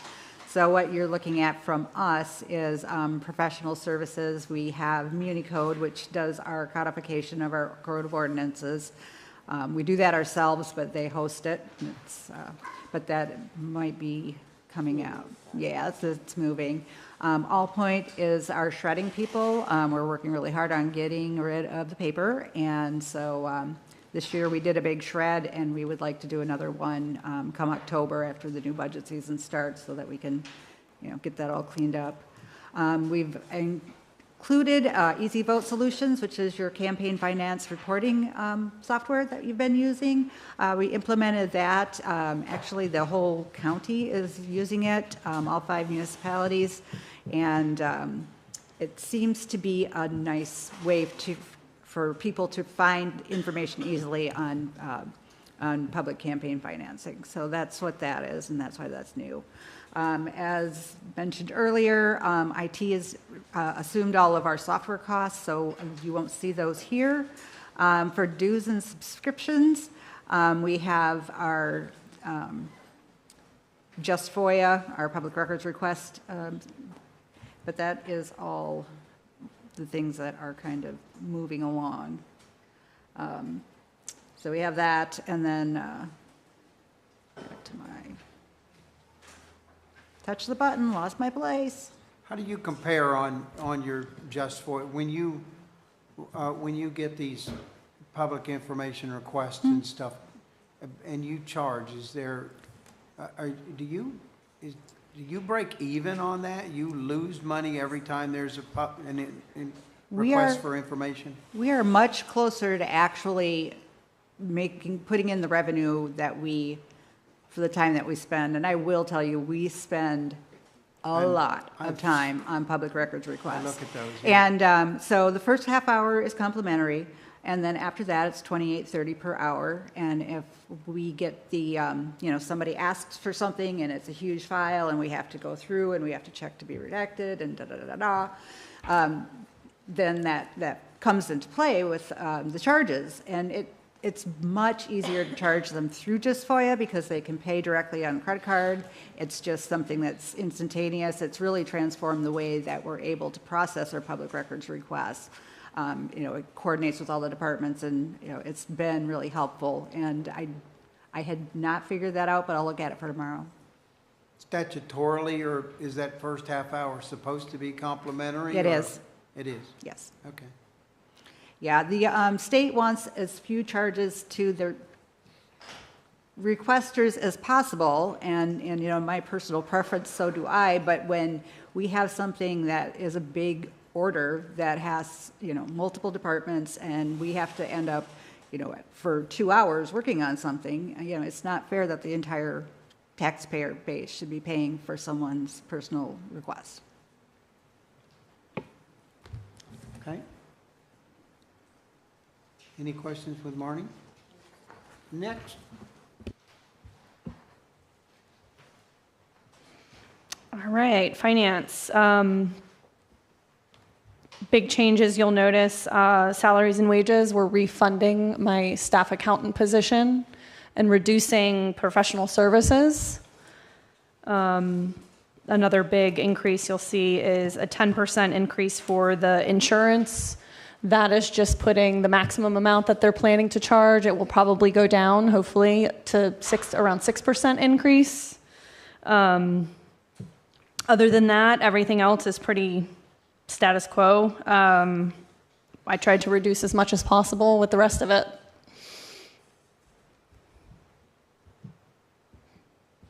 Council? Yeah, this is very different from last year, right? Because you assumed another position. Your position did not get filled? It No. did get filled? No, we left it unfunded last Right. year. Okay, yeah, so everybody knows that's why we have a lot of these differences here. so Yeah. Appreciate you stepping up. I'm trying, still trying. I think you're doing a wonderful job. Thank you. Okay. I see we got a batter in the cage. On deck. Next. Good afternoon, Council. How are you this evening? Afternoon. So Planning and Development Services, we have reduced a little bit we removed under Professional Services, obviously the amount for the comprehensive plan update that will be paid by the end of the fiscal year, so that amount is coming out, as well as we removed some amount from travel and per diem, so that we're not doing as many trainings out of the state of Florida, so that is not as needed as much. Other than that, the bigger items were the communications and the dues and subscriptions that are being absorbed by IT. Other than that, I don't have anything else to add at this time, but I'm happy to answer any questions. Are you anticipating the increase in overtime because of I didn't increase the overtime. one less person, or it's going from, Oh, we can Yeah, reduce that 55, back going down. up to I don't know why it went, I'm sorry, I don't know why it went up. I didn't really pay attention to the personnel, so we can reduce that back down. The overtime in my department is basically used for meeting coverage when we have LPA meetings or Affordable Housing Committee meetings, and I need staff support to take minutes. Because of the loss of our engineer, I'm looking for it here. The professional services, are you anticipating more having to go out for professional because you don't have somebody in-house now? Yes, we do, but that will be a cost recovery expense that we'll pass on to the applicants. Right. I forgot. And so you dropped one position that was an open position? Is that Yeah. right? Yeah? I guess, yes. So I'm told. But are you Well- leaving the position, just unfunding it? So There's that still discussions, I guess, of being had about that, so. that's what was being said a little while ago, though, right? So that, In the budget that you have in front of you. In the budget that you have in front of you for personnel, it has that position unfunded. right, but she's not losing the position, so if, Right. say when all these permits and stuff come back and she gets really busy again, maybe she's gonna need to hire somebody Right. that, in the next cycle, that at least that position is still there, even if we don't fund it this time. She Yes. doesn't lose it. Correct. Follow? Yeah, you could come back and do like a budget amendment to Right. to add that. Yeah, I think it's important to leave the position. I know we've been struggling to hire the right person. Tomorrow, that person may walk in. Yeah, you don't We know. don't know.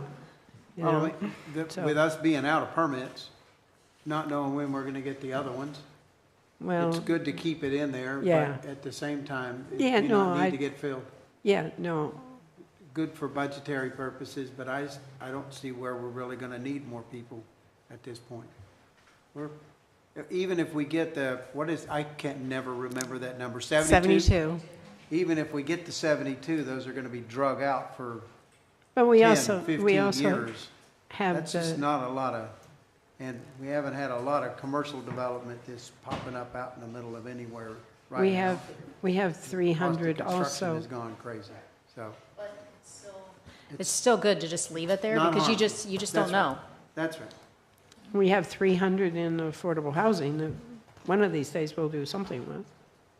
Once Could it do. becomes affordable, What? the bill.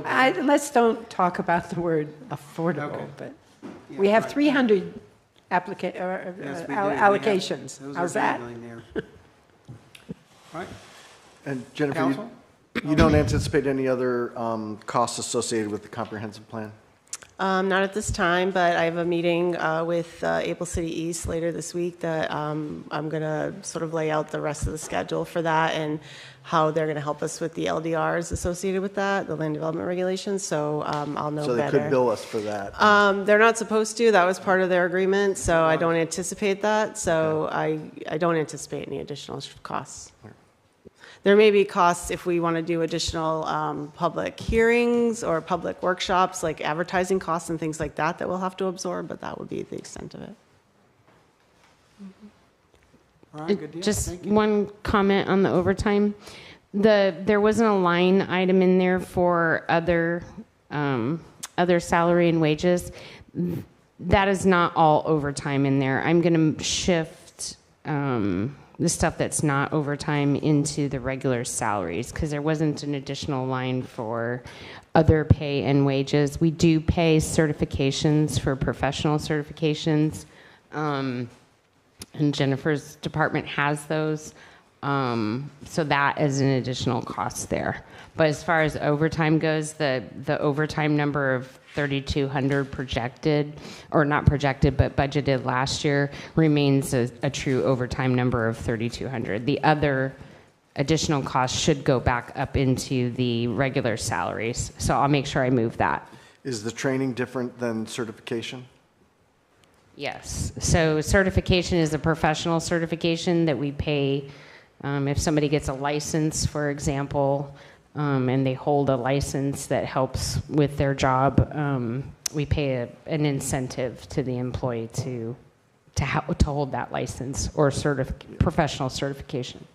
So what's the difference in the definition of training? Training is the cost to go to training, to pay for the training. Yeah, and last year you were It's not significantly wages to under. the employee. The training is the cost I got of it. Okay. the I seminar got or it. the, Okay. yeah.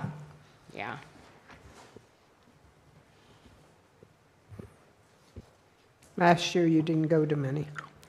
No, we didn't. We had a lot of staffing issues that we weren't able to get to. I had a couple that I was scheduled to go to that I had to cancel because of different personal events in my life that I wasn't able to attend. So, but next year, the hope is that we can get to some. Council? All right. Good job. Okay. Thank you. Do you want me to do my other ones? So I also have two funds. I have the Affordable Housing Fund and the Impact Fee Fund. If you have questions about those, I'm happy to go over those with you at this time, too. So it's tab, I believe it's 7 and 8 in your books. Okay. So tab 7 is the Affordable Housing Fund. That's the monies we collect for in lieu of fees on building permits. People pay into that mitigation fund. We usually, right now, are only really utilizing that fund for grants to first-time home buyers. This past year, we had budgeted $60,000, but we ended up giving $70,000 in grants to first-time home buyers, which was nice. So next year, we're budgeting again $60,000. This year was unusual because the Habitat homes on Gardenia were all new, and so all of those homes wanted a grant, and we were able to give all those grants. We don't anticipate any new ones like that this year, so it'll be resales. So we think 60,000 is a good number there. Do you have any idea how many we've done over the years since we started that program? I don't, but I can get that number for you. I think it was really interesting because I had people, I was on the council when we first put that together, and I had people say, well, you'll do one. I think we've done more than one. We have definitely done more than one. And then the next, if nobody has any questions on that, the next one is tab 8, which is our impact fees. Again, those are fees that are paid when, on building permits, that, for impacts to our services. There really is, the only expenses out of there are transfers out into our capital projects funds. So it's just really a estimate of revenues and then those transfers out. There's a point to where if you don't use the impact fee, it has to be refunded. Are any of those Upon request. in that area? I don't believe we're at that stage yet, no. I think it's upon request, And it is upon request. Right. but the way it's. Yeah, and we do supposed use to, them. they I mean, rotate. Hattie and finance team is very good at making sure that whatever projects Peter and use, do they qualify? She's constantly asking me, does this qualify, does this qualify? So we're pretty good at utilizing what we get. And the first money in is the first money out. Yes.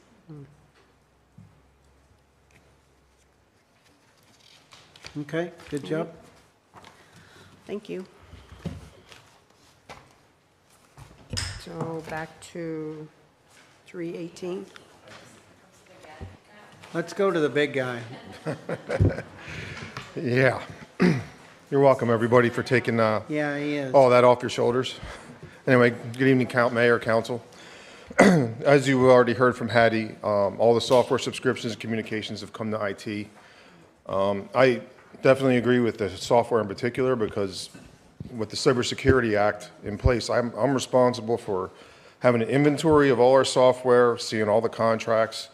And to be honest with you, there was some software I didn't know we had, and I'm still responsible for that. So I'm happy to do this, and it also gives me the ability to see all the money we're spending on software in one place, except the enterprise funds. They're still separate. So part of CityView is still under Sheila. The marina still has their software, which isn't a whole lot, and then wastewater, the SCADA systems and all that. I'm still going to oversee all that to make sure that we're secured there and they're doing everything the way they're supposed to do. And I'll also be looking through all the software we're using over the year and talking to department heads to see if there's a way we can consolidate anything. Nothing stood out to me yet, but we'll have those conversations. The good news is my professional services went way down. But other than that, my budget has gone up because of all that. And everything else has kind of pretty much stayed the same in my budget. And then I am working on AI initiatives this year, just so everyone knows. I'm going to be talking to all the departments to find, we may even put a committee together so we can discuss how AI can help them. I'm going to actually build an AI server that runs internally.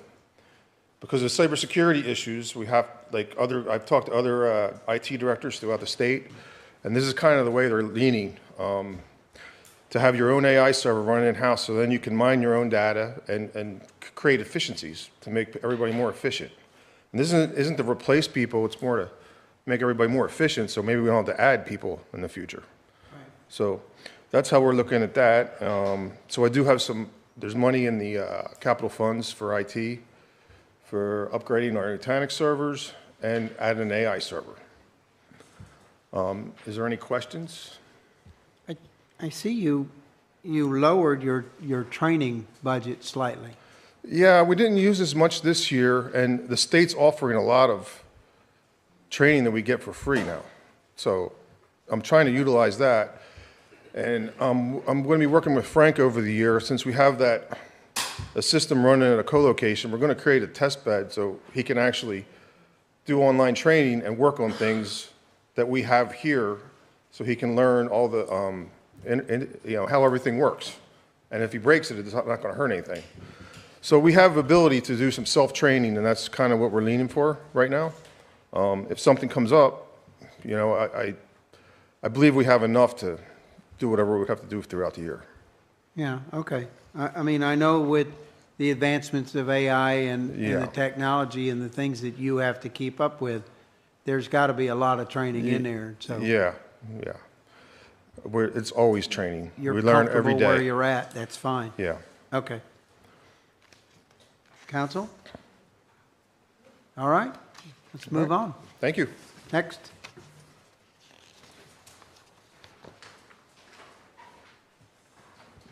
Not much we can do about this one.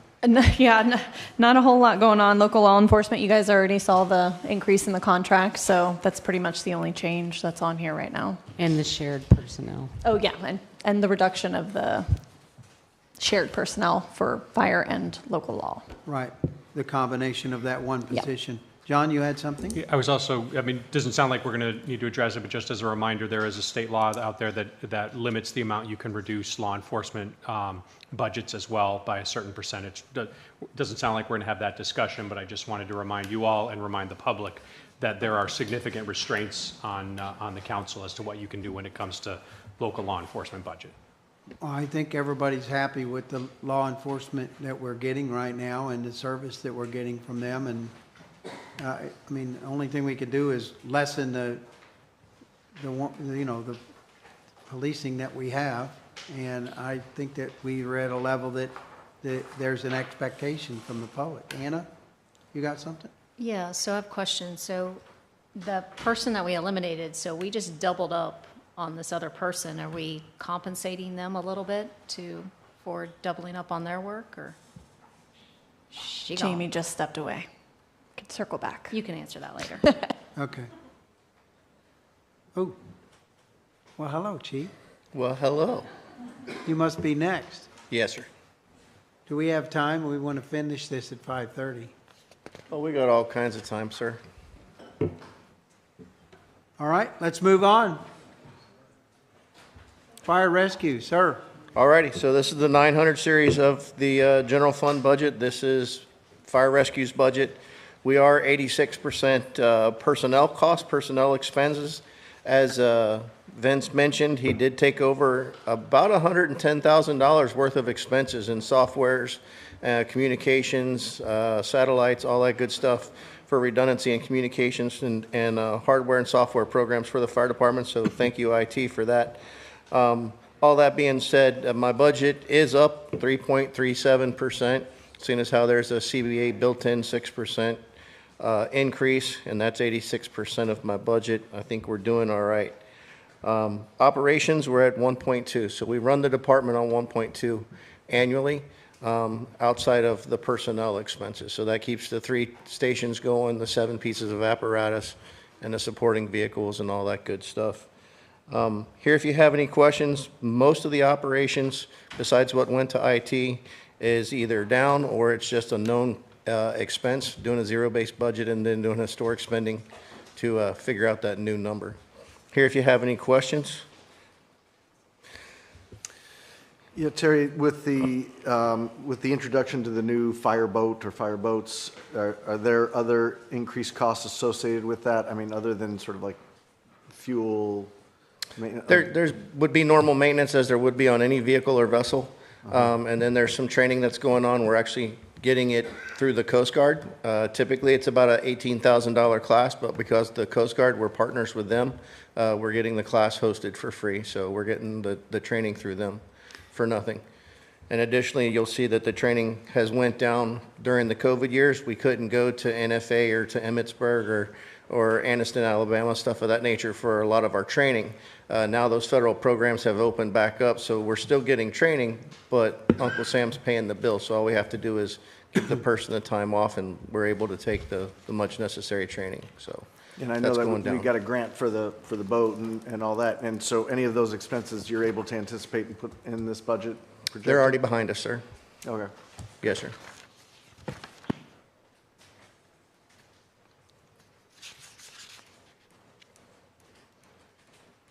Chief, when we look at your budget, and we know that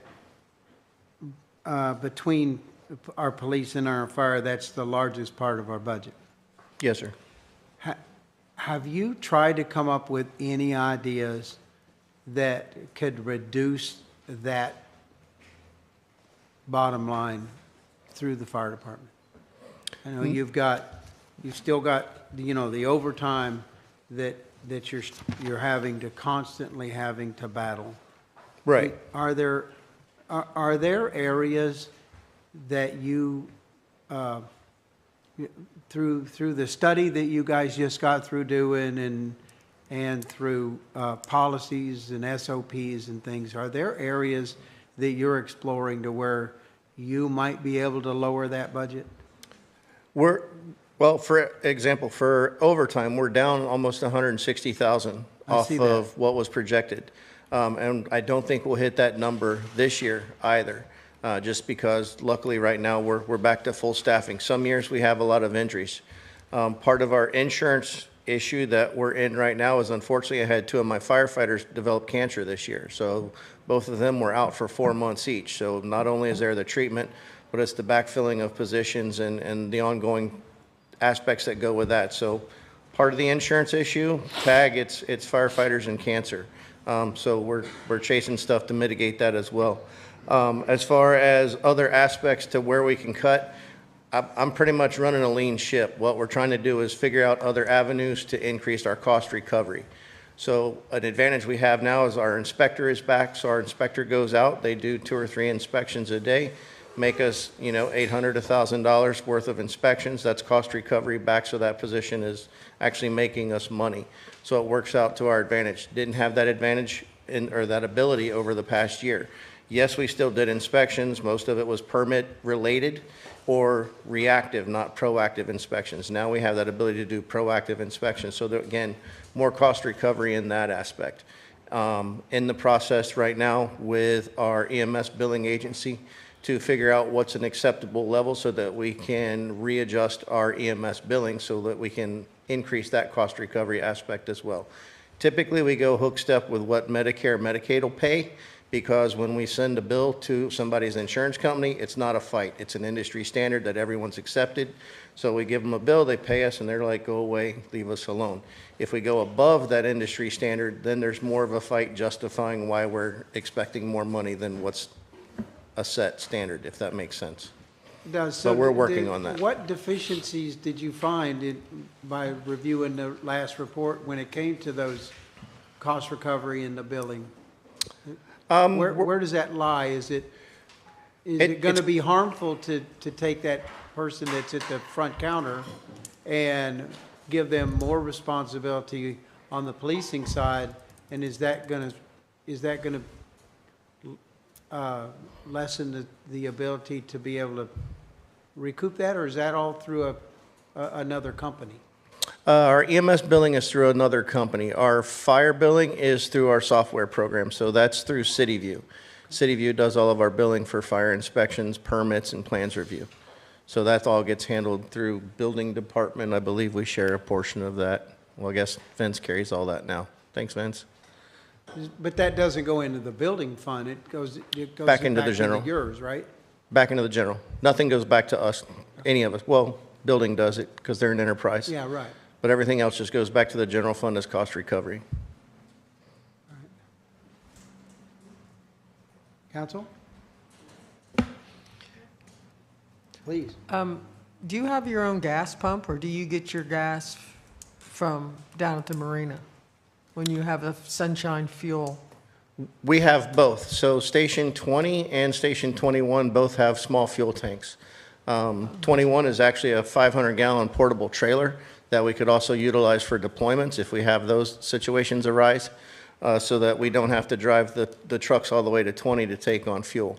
We also have the WEC system, which is the card so we can go to any gas station and fuel up. But typically we use that for gas since we have our own diesel both at 21 and at 20. Mm-hmm.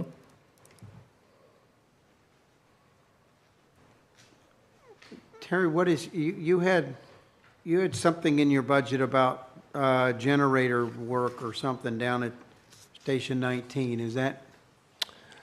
That's in capital, I believe is what you're referring to. It was, yeah. We do have a contract with Alameda Power, amazing company, local. They do all of our preventative maintenance and our load testing and hookups and everything for all of our generators for fire rescue, the buildings, and our portable generators, as well as wastewater, so that they maintain readiness when needed. The capital that you're referring to is the 60 kW propane generator that is at Station 19. We are constantly chasing gremlins with that guy, and Alan has recommended that we replace that unit. So the ATS is still good, the new MTS is good, but the unit itself is becoming unreliable, so he's recommending that we replace that. So that's that $39,000 that you see there. So you'll be around to talk about those things when we get to capital? Absolutely. Awesome, thank you. Anything else on the general fund with Terry? Okay, thank you, Terry. Thank you.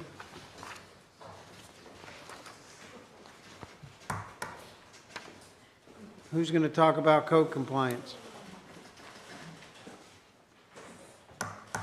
I can talk about it. Okay, As you all know, code now reports directly to me. There's only 3 employees, and there's not a significant change in their budget.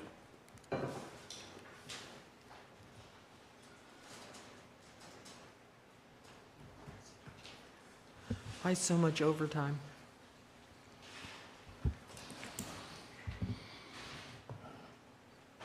When you say so much, you mean going from the 1,125 to the 2,700? If that's where we're going to land, yeah. Yeah. Yeah, Jamie's looking at it right now. okay. It could be the same situation where the incentives are built into that and need to be moved to salary and wages.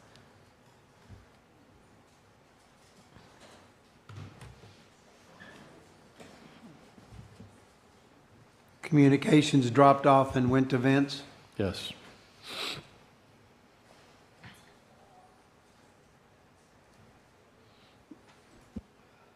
There was a pretty big projection on the dues and subscriptions.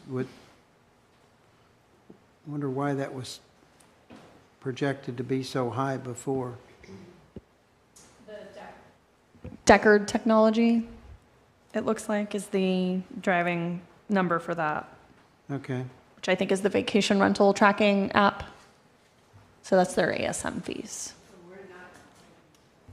So we're not trying to find this was trying to help find the illegal Airbnbs, I think so, yes. right? I think so. And we're not doing that now? We are. It's just a software program, so that got moved to IT as well. Oh. That's it one of the ones that moved. was transferred to It Vince. moved, sorry. Yep. Oh, okay. All right. All right. Good deal. Anything on that, guys? Nope. Okay. AJ is available on Zoom if you'd like him to go over Public Works. You wanted to go anything, anybody want to go over anything on Public Works at this point? Deb, you're, Oh, sorry. I'll be right But back. We'll talk overtime. Although I do understand that when we have a line break or a sewage problem or a backup, that you don't have a lot of choice. It is what it is in that respect. AJ, is that right? Or are you? That would be for wastewater if there was a backup, but This is just Public this is just Works. Public Works. Oh, sorry. So why I is am here though, there, if you guys have questions. so why is there so much overtime in Public Works? Can you guys hear me? Yes, we can hear you. Okay. So the overtime in Public Works covers when people are on vacation. So I have certain personnel that manage areas like Ann's Beach when they're gone. I still need somebody to fill that position when they're out on vacation. But those are the only times that we have overtime in the majority of Public Works. The only other spot that we do have any overtime is once a month we have a generator maintenance that has to run. And my building maintenance guy is here on Saturdays to help cover that. But outside of that, that's our general overtime. We had a little bit more overtime show up this year because we were down on personnel. And so we had somebody covering that until we have now since filled that position and just a little bit of a couple weeks of training. But outside of that, it looks like it might fall into the same realm that what Jamie had on there, that there might be additional things in there under the overtime, but it's not actual all overtime.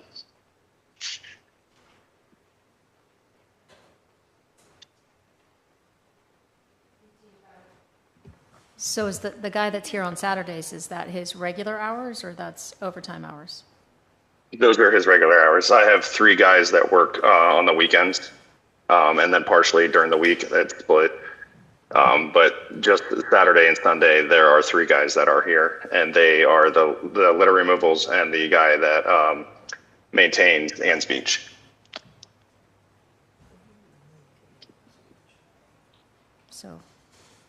Was your question about the generator once a month? Or Yes. was No, it? yeah, he said there's a guy that's here on Saturdays. I said, So it's not overtime, right? That's what he said? That's what AJ said. Yeah. So I'm asking. But the You were one shaking for the your head. generator is. The one guy that comes out on once a month on Saturday is our building maintenance, and he's here for a couple hours. He'll usually save up some additional work that he's going to do at Village Hall that would require, doing something noisy while people are there. So he'll complete it during that time. So he kind of does it as a dual purpose because he's got to monitor the generators as it does its transfer, and then he does that for a couple hours, and then it transfers back over to FKC Power, and during that time he'll do additional work. He's not just sitting there. I'm confused. I'm confused. His normal schedule is during the week, and once a month Correct. for maintenance of the generator, he comes in outside of his normal schedule and gets overtime on the once a month Saturday for the generator maintenance. I thought he What if said the he had generator's somebody outside? on Why can't Saturday. He was do it. talking about, I don't think he heard the question correctly, but he does have other people that work on Saturday. And they can't cover that? No, they don't know anything about the generators. Time to train. Well, isn't the generator outside where he could do it during the week? Yeah, can't do the generators through the week? That's the other half of the question. IT has a lot to do with this too. I'm Yeah, go ahead, chiming in, AJ. I switch off with Eddie. Either Eddie or I need to be here because of all our servers running at Village Hall. If something goes sideways, there's a lot of money running there. So we have to make sure it has power. There was a situation a few years ago where it didn't switch back. The switch burned up and the power went dead.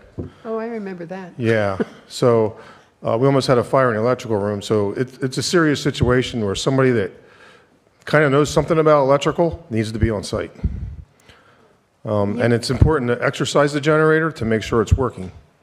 So, I agree there. okay. And it needs to be done on Saturdays? Yeah, because otherwise you're disrupting. The power goes out for a matter of seconds. I mean, we could do it during the week, in the morning, early. We can look at that. I can talk to AJ about I'm just that. looking at the overtime. Okay. But Eddie does do things there on Saturdays that he can't do during the week too in Village Hall.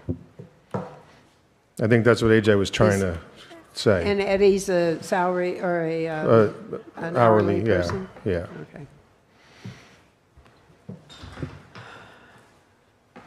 That's quite a bit of overtime. Yep. AJ's still Like I on. said, what you see there in overtime is purely because we were down a position.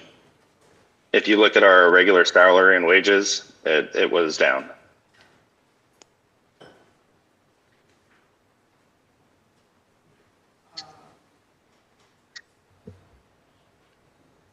Okay, so we couldn't skimp a little bit to keep the overtime down?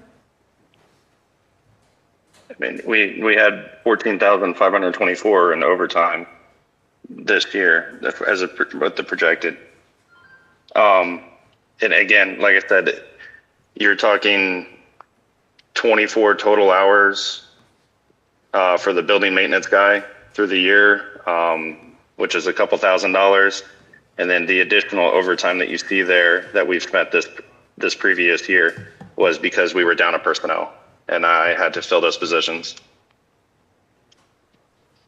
So the overtime, you can see there's money there in overtime, but if you look at the regular salary and wages, that number is lower than what was budgeted and projected because we were down a personnel.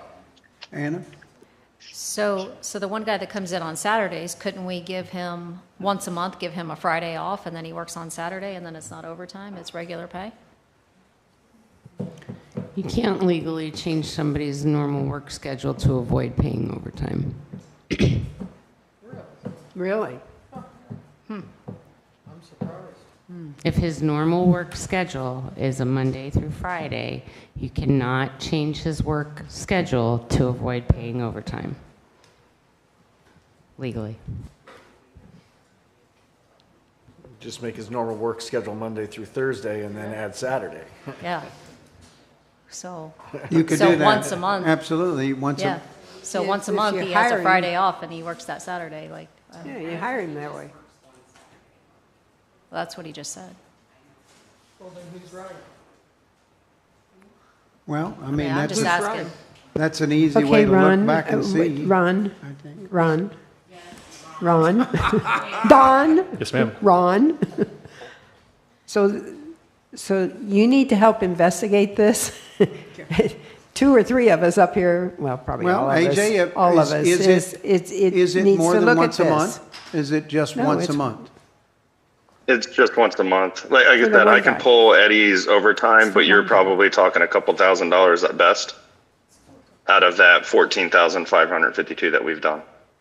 Okay, but you know, when you're down a person, sometimes you have to pick it up some other way. And I know that when you're down a person, sometimes it has to roll into overtime because you don't have a choice.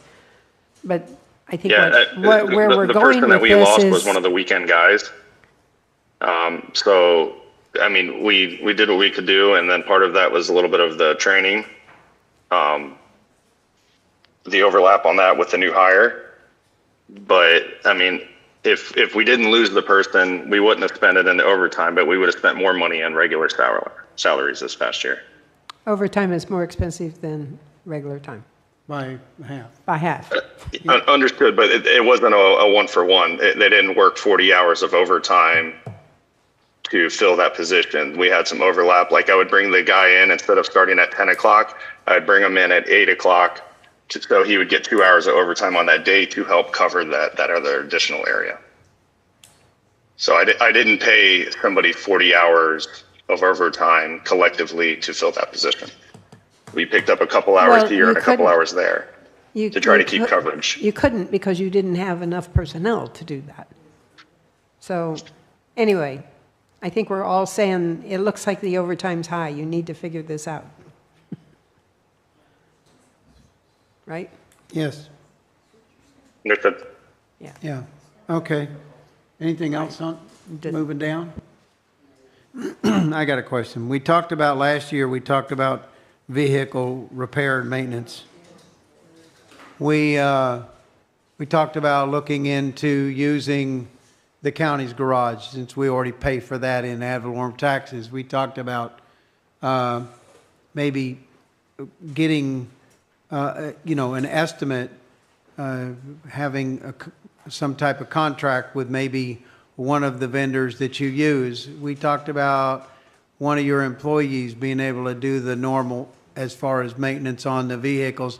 Did you look into any of that through the past budgetary year? Yes, we reached out to the county. We'll follow up on it. We weren't able to get a lot of information from them to get anything on the budget numbers. We do general maintenance things, some things with their assigned vehicles. So some guys feel comfortable changing their own oil, so they don't go and take it to the mechanic. They'll do that and work it into their schedule.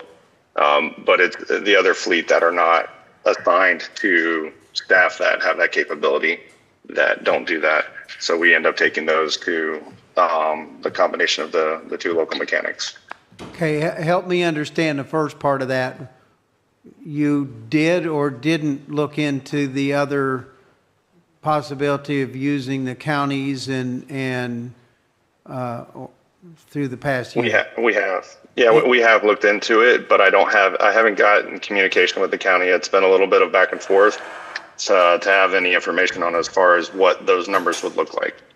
So I will continue working with the county and get those numbers and realistically look at it to see if it's a cheaper option than So going it's with any of the local. It's been a year and you haven't been able to communicate with them? Is that what I'm hearing? I've been back and forth multiple times with it. I haven't gotten anything.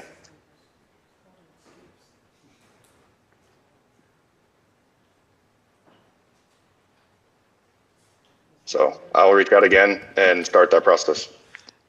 So is that going to take another year? I don't hope not. I hope I can get some information from the county on that. Can we task our manager to maybe lean. Ron, I think we ought to look into that. I do too. We've had a year looking into that, and it seems like we should, look, if we can't use them, if they're not good to use, then we need some kind of compensation to come back from the county. And we're paying for that building and the staff that's there through our ad valorem taxes. And I think that there's several other areas similar to that. And if we don't want to use them, or if we can't use them, then we shouldn't be paying for that. I don't think it's been explored myself. Well, and perhaps it hasn't, but those are large numbers. The Island Pride Cleaning Service, I guess you got a bid from them and they went up on their yearly cost for us, is that right? Correct. Public Works has not increased anything. We cover the Village Hall, the second and third floor for the custodial services. Recently with the Green Turtle Hammock, Peter had requested that they include that as well. So that was the increase on the Public Works side of it. The other increases came from the Parks and Rec side of it. So they do a lot more cleaning of the community center, the parks office in that area. So cleaning that little building at Green Turtle Hammock has cost, what, $583 a month?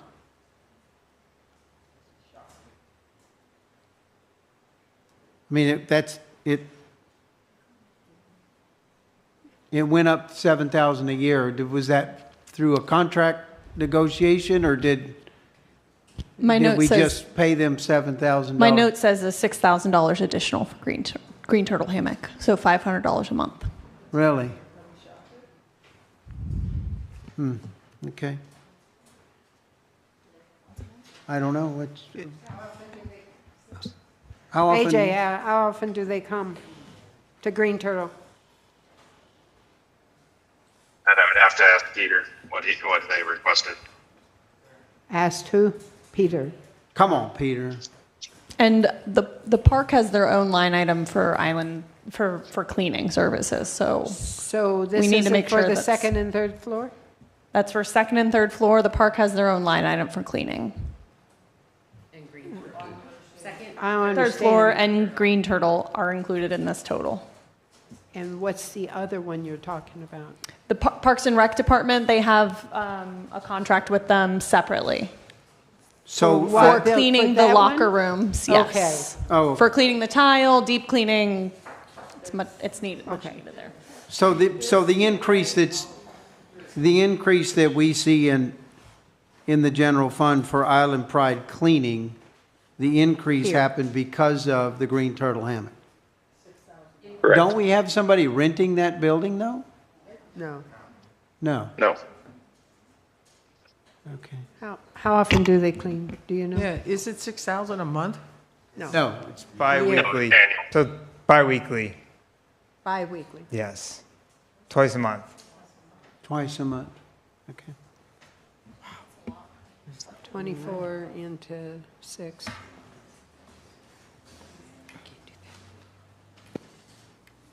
Anything else on that? Deb? No. Anna?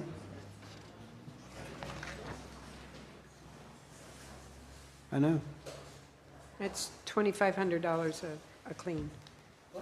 250. 250. 25, I said 2,500, I didn't mean that. 250. 250 a clean. You're on. Peter, did you hear that? Deal. Peter? Did you hear that? She Do I said hear that she'll do 180? it for 2. Do I hear 180? Do I hear 180? Going once, going twice. Yeah, okay. I don't know. AJ, how often do you do just kind of price shop these things and check this? Is that something you? So the cleaning was done. We did an RFP. They're under our, I think it's a 5-year agreement, and they haven't increased. That's that increase per year. I think it's based off of the on the agreement. So yeah, we do this quite often. Didn't we just approve something like this year, since January, for island cleaning? Yeah, you guys approved the amendment add the pool The into this. amendment. It was for the pool. Not to exceed, yeah. The pool was addition that's under the this park. past That's fiscal, under or the this park. current fiscal year. All right, so help me understand something. We've got vehicle repair and maintenance, we've got equipment repair and maintenance, we have building and facility repair and maintenance, and then we just have general repair and maintenance. What is general repair and maintenance after we've taken care of all of our buildings and all of our vehicles and all of our equipment? What else do we just generally repair and maintain? Excuse me, I believe the general repair and maintenance is us and other entities to do the maintenance. So it's not our guys actually doing it. On what? Like what? Help me understand on what? I mean, we've I'd have to taken look care at of the our line item buildings, our somehow. They're equipment, charging and our, and splitting it up on that, on which vendors are falling under that category. we taken care of our buildings and our equipment and our vehicles. And what else is generally maintained and repaired? That's something I'd have to look at. I'm sorry, what? He doesn't know. That's something I'd have to look at. I don't know what the line items and what are being invoiced specifically under general. Okay, so we can ask that question again tomorrow and you'll have an answer? Most of that is for fencing, what? specifically. Fencing. Oh, okay. All right. Sorry, it took me a second to pull it That up. makes sense. Okay, like where people run off the road and run into our Fencing, fence. some windy day plumbing for RPZ tests, and some welding specifically for the $18,000 projected amount. Okay. PG tests. Yeah, are- right. That makes yeah. sense. Okay. It's just, there's a lot of different things, so it's hard to sort them Sure, to they for make sure. sense. Yep. Yep. Okay. Anything else for AJ? So let me ask you this. Are we at a decent stopping point right now? We can pick back up on Park and Rec, huh? You want to just do? Yeah, if we finish with Parks and You wanna Rec, that's finish all of Park and general Rec? fund. Let's do it. Yes. Let's do it. Okay. Get up here, Maria. We have an event to go to. But Maria, you're always on time and on budget, so I don't know what we're going to do. We can't pick on you for anything, but we're going to Well, try. that's not true. There's We're always gonna something try. we can get better at, that's for sure. I don't know where you want to start. I guess if you have any questions about my budget, I'm here to, answer any of your questions. The main thing is that I think that's changed a little bit, or that what we're requesting is more funding for our special events. And, as the Parks Department, that's our main thing we love to do, is offer special events for our community. It's a service to the community, and we like to continue that and actually offer more programs and more events. And we're asking $40,000 more in our special events account, and that is to help with our Beats on Our Bay series, music events. All our kids' events is Trunk or Treat, our Spring Fest, all those fun things that we do yearly. But we are asking an extra $20,000 also in that account for our cultural events. And we want to add additional cultural events here, and Emily is here to speak about those cultural events if you have any questions about that.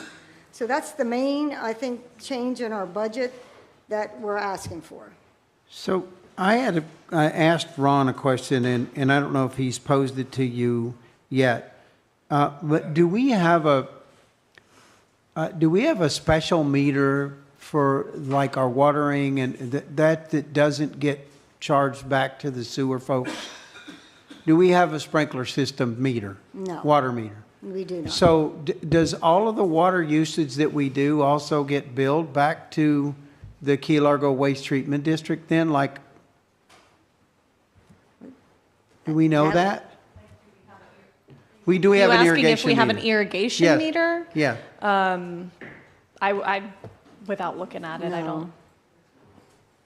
I'm sure, I don't, Obviously, neighbors put one here in in the for that park, very we reason. probably have five to six different meters throughout the park for different areas, for irrigation, the pool, that's on 1 meter. What- And, throughout the park, we have several different meters, but I guess your question is, are we being charged All right, so with my wastewater? house, I have an irrigation meter and I have a regular water meter. So every Yeah. time I flush the toilet, I got to give money to Key Largo. I see. But when I sprinkle my yard, my plants, Gotcha. I don't have to pay to Key Largo Waste Treatment District because that's a completely separate meter. Do we have something like that to where they don't charge us for every gallon of water that we use in this park? It's a good question. I can answer that for you if you'd like. Okay. Okay, So yes, the park and all of our facilities have those meters, the irrigation meters, and the irrigation meters are not. They do not have any. Just as yours does, it does not charge. Islamorada does not charge for those meters. Just the general use meters.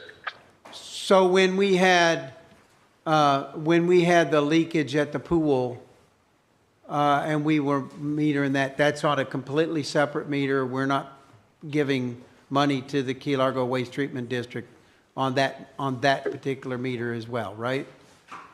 Correct. Yeah, and that meter's on the same irrigation meter as the soccer field.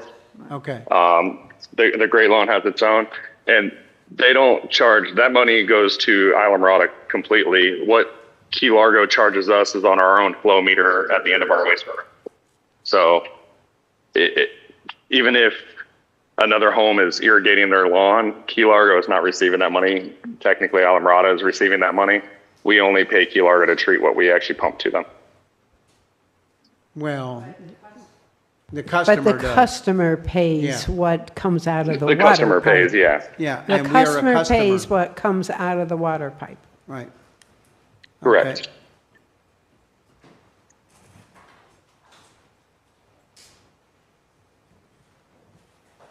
So you want money for special events, Yes, ma'am. but you're not adding special events, you just need more money to run the ones that you've got? We do want to add more. We do want to add more cultural events. And I have a list of the events, but again, Emily's here if you want more information about what she has vision for the cultural side of things. And we just went through this where we increased what events pay to put anything on here. So we've kind of already done that increase. I'm just thinking in terms of anything that might cost mean coming for whatever through the you door? want to put on, if we could recover that.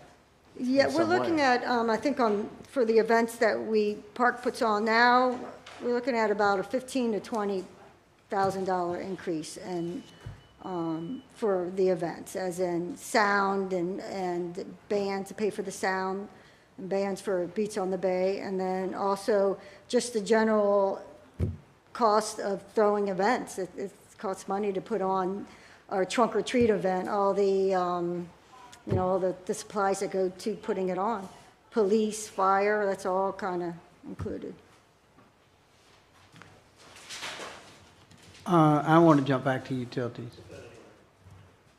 I would like to reduce that. We've so- got reimbursement to the school district on utilities, Yes. and that didn't go down. And I was under the assumption that because of the agreement that we made on the park and the improvements that's going to be made, and the fact that we're not going to be watering that field for a very long time, and then once the turf goes in, we're not going to be watering. Why wouldn't we adjust that Well- number down? You're absolutely right. We just don't know what that number is, so we left it in as the same number that's been in the past, and, because we don't know what that number looks like We were told yet. it's going to be around $6,000. Okay. So we could, if you Well- want, we could decrease that. Okay, how much is it going to be, Vice I don't Mayor? think anybody knows at this point, Yeah. but we haven't included in, you have to include the supplies and the cleaning stuff, and the field does have to be watered, is my understanding, and it has to be sanitized. So I think the $6,000 wasn't inaccurate. I even questioned Mr. LaFear down at Marathon about it, but he didn't didn't really answer the question. So I think it's an unknown cost. So you think it's safe to leave the number in where you've got it at this point? We thought that was a safe thing to do. Can we keep a close track on that Sure. this coming year and, I think we should. and, Oh, yeah. and really be able to justify it at the end We'll do that. of the year or the beginning of next year when we go through this exercise again? What I've seen in the past is because it was in the budget, it gets spent. That's what I don't want to happen. Well, that's why I want us Yeah, to I keep know. track of this, because I really want to know what that real course. number is, because if we need to go back 100%. and have a discussion with the school board over that, I certainly think they're willing to do that, but I think we need to be able to quantify that. We'll keep good track of it. Okay?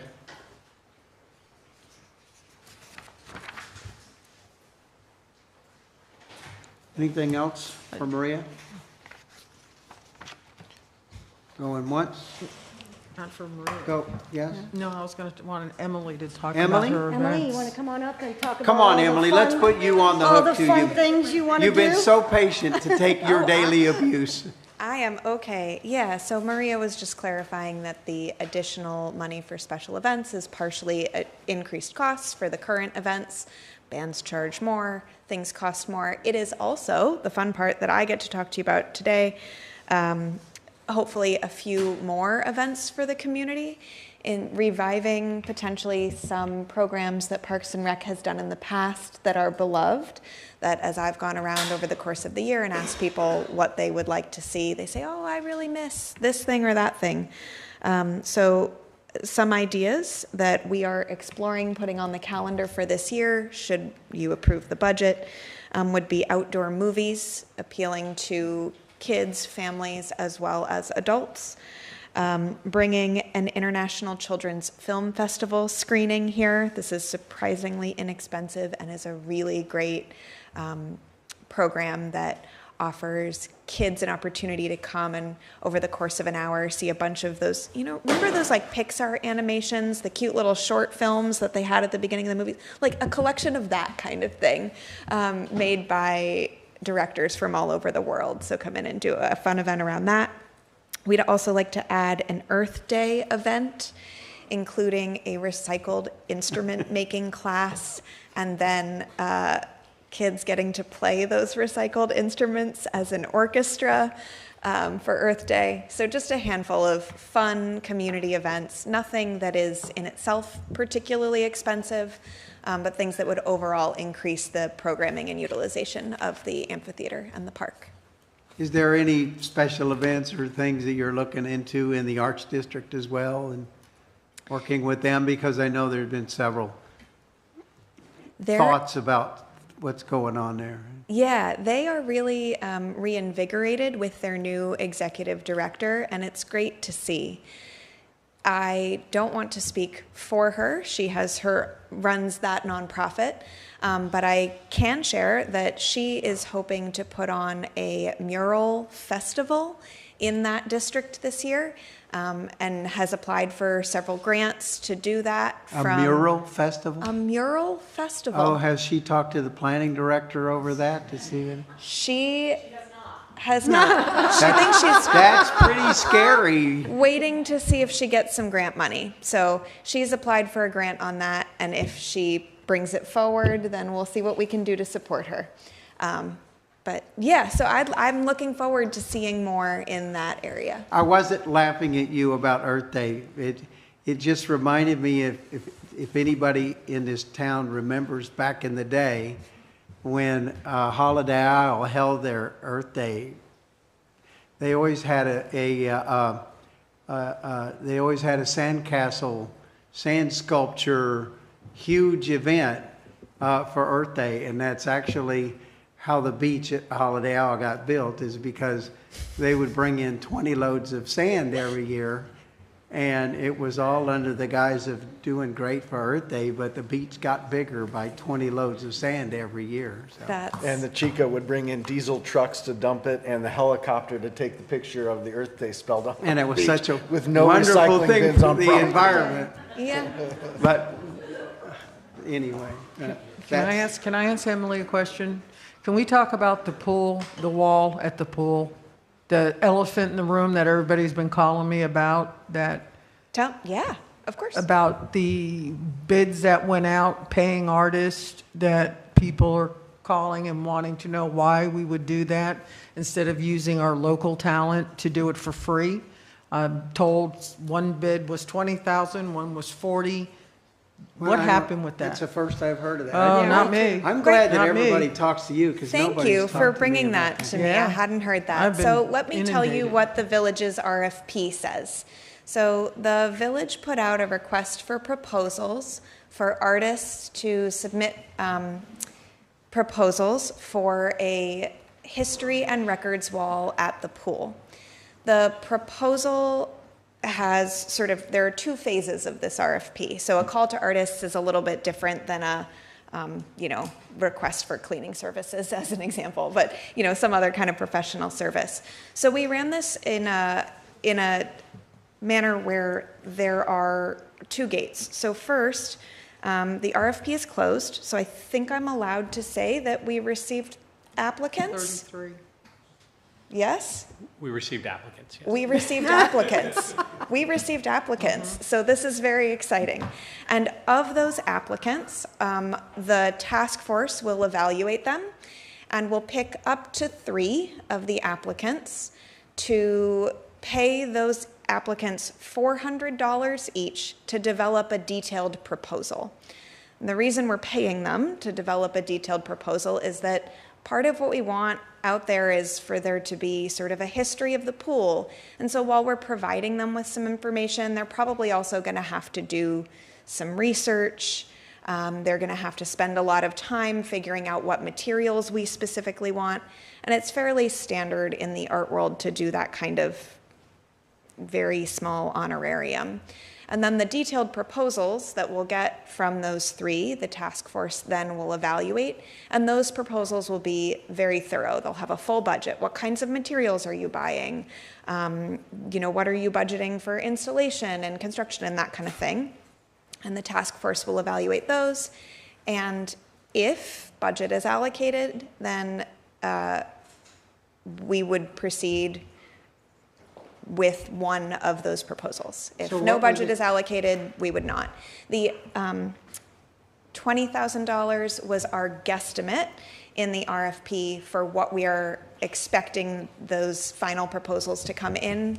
Like up to $20,000 is what you could propose as an artist. What were the complaints that you were receiving, Sharon? Why would we spend money when we have local artists here who would probably do it for free?